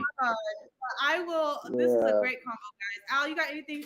I'm gonna give Al and Cham. Y'all got any closing notes? No. Y'all got anything to say? No, I thought Al was gonna speak. I didn't hear what came up. Sorry, go ahead. No, you go ahead. You go ahead. No, I was going to say, I didn't hear what had happened prior. I didn't know what the kind of things that you guys talked about prior, but what I would say is this. What I would say is, since I guess there was some maybe discussion about politics, is people like to, especially on the right, like to talk about identity politics. Say hey to everybody. Hey. What's up? Hey. Yay, 400 subscribers. Congratulations. Thank you guys. There you go. Going and growing. Yeah. And I subscribed yesterday, even though I couldn't get on the panel, I still subscribed. Oh, Luna's gonna show you her scooter. She got a scooter. Yep. She got her scooter from grandma. Congratulations. Thank you so much. I'm so happy. I'm grateful for my 400. I gotta get like a little nickname for my subscribers. You know how they got like the little magic squad. Okay. We up there now. We're gonna get a little nicknames for y'all. So yeah, but we're gonna say goodnight. I gotta go, make dinner. I gotta do everything, take care of my kids. Yeah. I had some miniature humans like that just with me grandchildren. Yeah. I feel like I met you before. Like I feel like how long have you lived in Tucker? About a year. So. Oh, where were you living at before that? Savannah. Oh, okay. Never mind then. I was in Tucker a long time ago. Yeah. Never mind. I feel like I met you before though. I don't know. You just. I've bounced around in the military for like all over there. The last Jesus. Yes, yeah. I'm that old. Okay, so we're gonna do this again. We're gonna do a part 2. We're gonna keep talking. So you're welcome on my platform anytime. All of you guys are all welcome. I love everything all of you guys had to say. It's been amazing. And I'm grateful for every one of y'all. And I hope y'all have a great night. And yeah, I'm gonna go make some. Yeah. All right. Thank you. Peace. 400 subscribers. I appreciate it. Thank you. All right. Bye, y'all. See you later. Peace. Bye. Peace. I'm here to get what I want. I'm not lost. I'm here to make it to the top. I'll take a shot. I'll overpower any boss. Cause I am not. Let's go. That you would wanna cross. I move quietly, like a shadow. There's a dark side to me. I work privately to go build and create my own dynasty. A new rivalry, it emerges ever so silently. But I got fight in me, so I'll squash anything that's trying me. I'm like, me versus you, I hope that you know what you're getting into. I got nothing to lose, so you better watch out, can't predict my moves. I'll make you irrelevant, I don't stop till I'm at the top settling. I live here like a local resident, and you know I ain't selling it. I won't stop, I'm here to get what I want. I'm not lost, I'm here to make it to the top. I'll take a shot, I'll overpower any boss. Cause I am not someone that you would wanna cross. I won't stop, I'm here to get what I want. I'm not lost, I'm here to make it to the top. I'll take a shot, I'll overpower any boss. Cause I am not someone that you would wanna cross. I won't stop, I'm here to get what I want. I'm not lost, I'm here to make it to the top.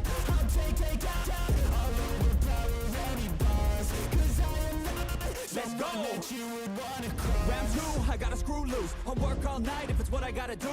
Who needs sleep when the caffeine's brewed? I don't fatigue, I just have to move. I don't work with others, they just slow me down and my progress suffers. It's not you, it's me, but really I just work much better when I'm free. I don't do things for the hell of it, I do things that I do for the benefit. I make moves that'll make me relevant.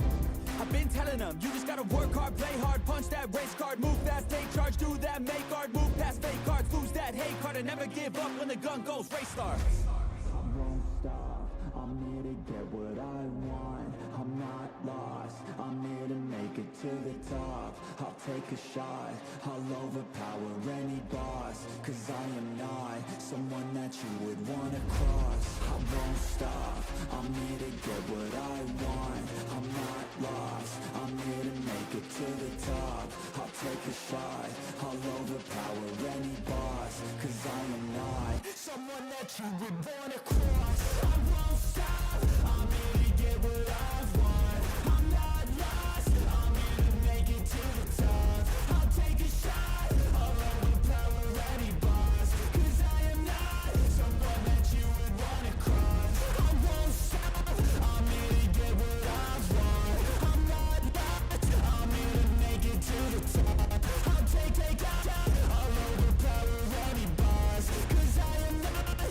one that you would wanna cross.